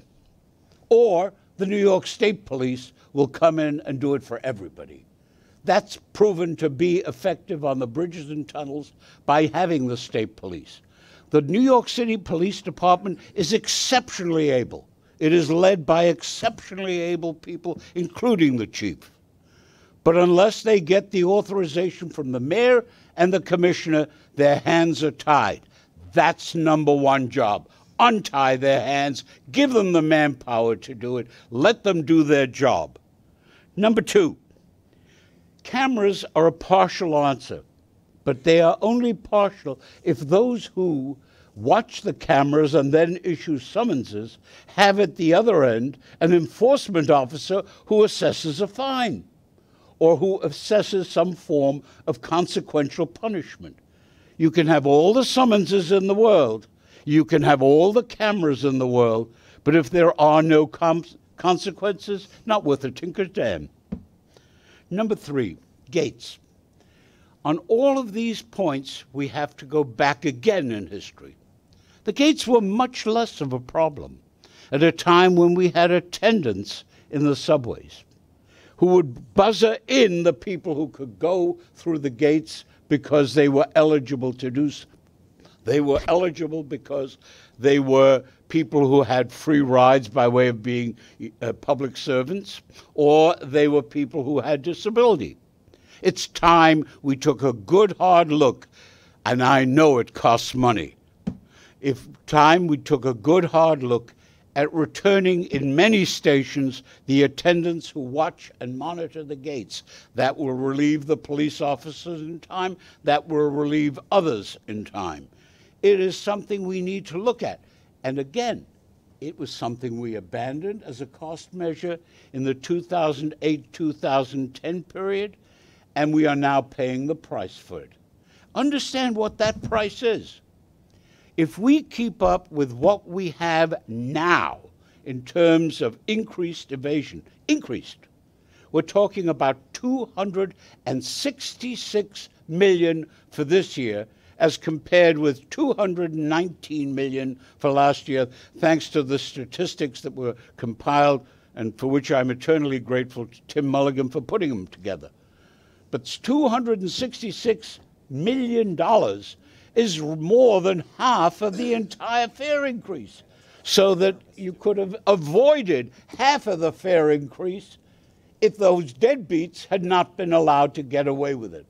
And so the next time somebody says to me, why did you raise the fare increase? It's because you allowed the deadbeats to get away with it. Next.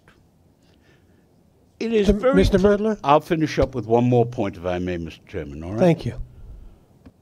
Lastly, there is one issue that we really do have to get here, and that is the point that President Byford made a point of.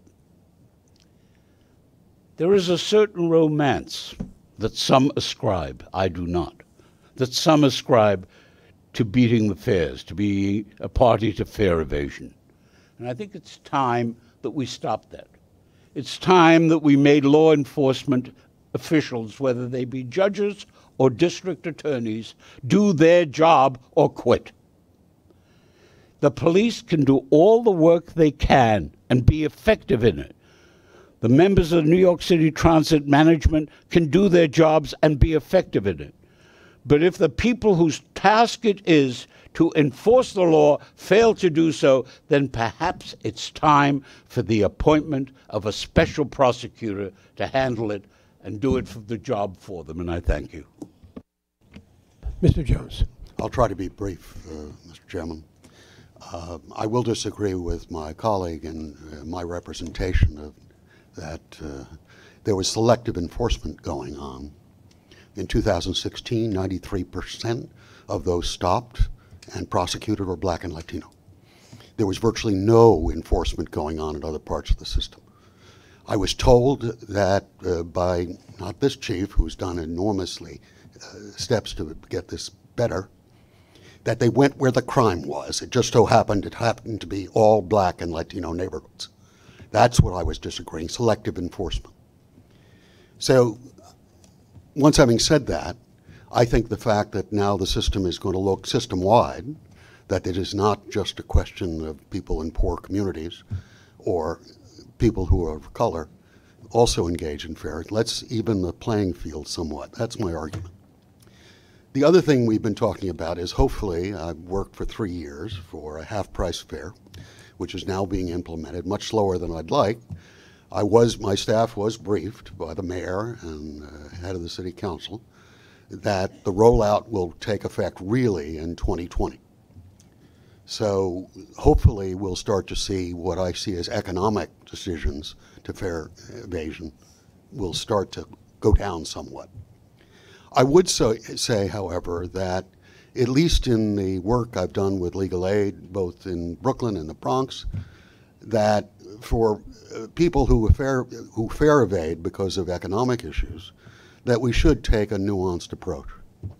One of the things I would suggest, and not at this meeting entirely, is that we give first-time or second-time people who get a tab summons, rather than confronting them with a $100 bill, which, frankly, if they couldn't pay $275, becomes impossible, do what they do with other low-level crime.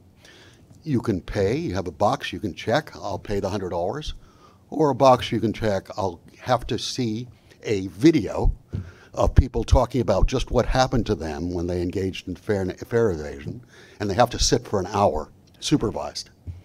So we push away this notion of people who do this and then don't show up and therefore make themselves liable, and give them the option, which is just time. It's not loss of actually coming up with $100. So I suggest this as just something to look at, that it would be very easy to do. You do a video and you have someone supervise and check the person off, and you go two ways if you're a first-time offender. You can go pay the $100 and get away immediately, or you can see a video that you have to waste your time on for an hour and hopefully get some perspective on how damaging this can be if it goes on. Just a limited suggestion. Hopefully we'll see a drop immediately in the economic crime as soon as we get a half-price fare. I'm hopeful. The administration has now committed to allow this to be done online and recertification once a year, but it will not be onerous. It'll apply to students and CUNY and SUNY, and it'll apply to hopefully the disabled, which we're talking to them about, allowing people who fall below the income levels to also get a discount. So this would be a city mandate, not something borne by the MTA. Thank you very much, Mr. Jones. I presume now we are ready to hear, and thank you both again, Chief Delatorre and President Byford. This is a very promising turnaround. Can I just ask one question on Chief Byford's, Chief Delatorre's report? He did Briefly? not cover? Oh, yeah.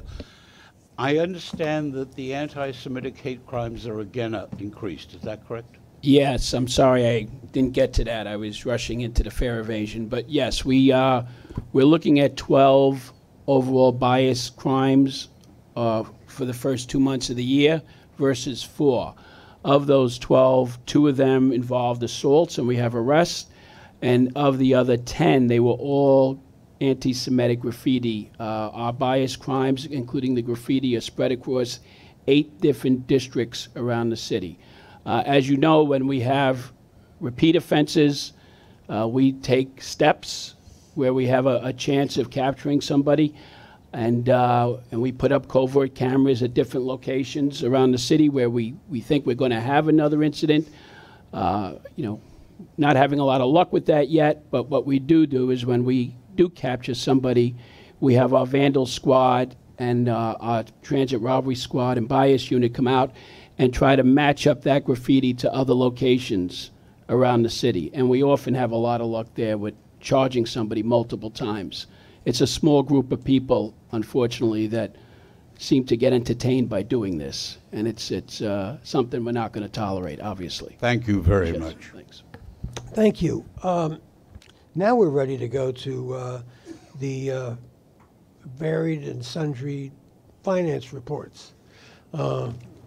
Staten Island Rail, NYCT, and bus. In the interest of time, I'd be happy to take questions. That is Very considerate of you. Thought so. Any questions? Hearing none. Thank you very much for your pithy report. Capital Program, Mr. Saha. Good afternoon. In February, we have awarded eight projects that totaling $543 million. This includes Culver Line CBTC, which serves F train in Brooklyn, West 8th Street, New York Aquarium, all the way to the Church Avenue station. The CBTC overlay will improve our service reliability and advance our signal modernization, which is part of the Fast Forward plan. We also awarded the overcoat painting and structural steel repair and model line for $15 million. And there is a platform component work in 3 stations, Clark Street line and as well as the Eastern Parkway line. That is for $15 million. I made a mistake. The overcoat painting was $55 million. In February, we also completed 6 projects totaling $272 million. This includes 4 stations in Astoria line. That concludes the capital program report. Thank you. I presume there are no questions for Mr. Saha. We're ready to go to procurements. Mr. Plachaki. Good afternoon. The procurement package representing New York City Transit MTA procurements includes 8 actions totaling an approximate $52.9 million in expenditures. In the interest of time, I ask that all items be approved, and I'll answer any questions any of the board members may have. And we've had some advance notice of at least one of these procurements. So, Mr. Merdler. I'd like to focus, if I may, on the El Sol one. There's something hokey if you look at the last line of the staff memorandum, where in pushing the bidder, he revises a $32 million proposal by cutting off 1/3 by being pushed. I congratulate you for doing it. But my question is, was the proposal genuine in the beginning? And do you want to do something beyond that? We believe the proposal was genuine. The issue that the team took, and they did an excellent job negotiating, when we actually negotiated, they were actually doing more of the work, and we were able to identify some efficiencies and economies of scale once they started to do greater quantities. And that's what we pointed out to the contractor and convinced them that their price should be reduced. Big reduction? Yes. Question on one of the procurements on the JMT one that we heard earlier. Go right ahead. Is the contract for the length of the job or a specific length of time? It's up Length to. of the job. It's up to 2 years. Yes, the length of the job. Thank you. If there's nothing else, may I have a motion on the procurements? Second. I presume there were no other comments or questions. All in favor? Opposed? Abstaining? Which is it? I'm sorry, are we voting on JMT at this moment? All of the procurements. So I vote no against JMT. Okay. Two in the no and 4 in the yes on voting on procurements. The procurements carry. Thank you.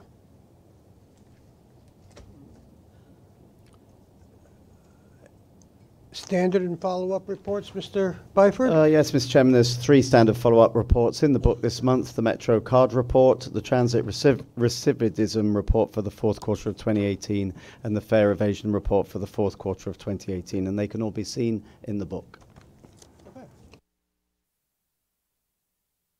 There's nothing else before the committee. Let me thank the members for sticking it out for 2.5 hours, closing in on 3, but who's counting? Thank you all for your attention and participation. Motion to adjourn. Second, all in favor.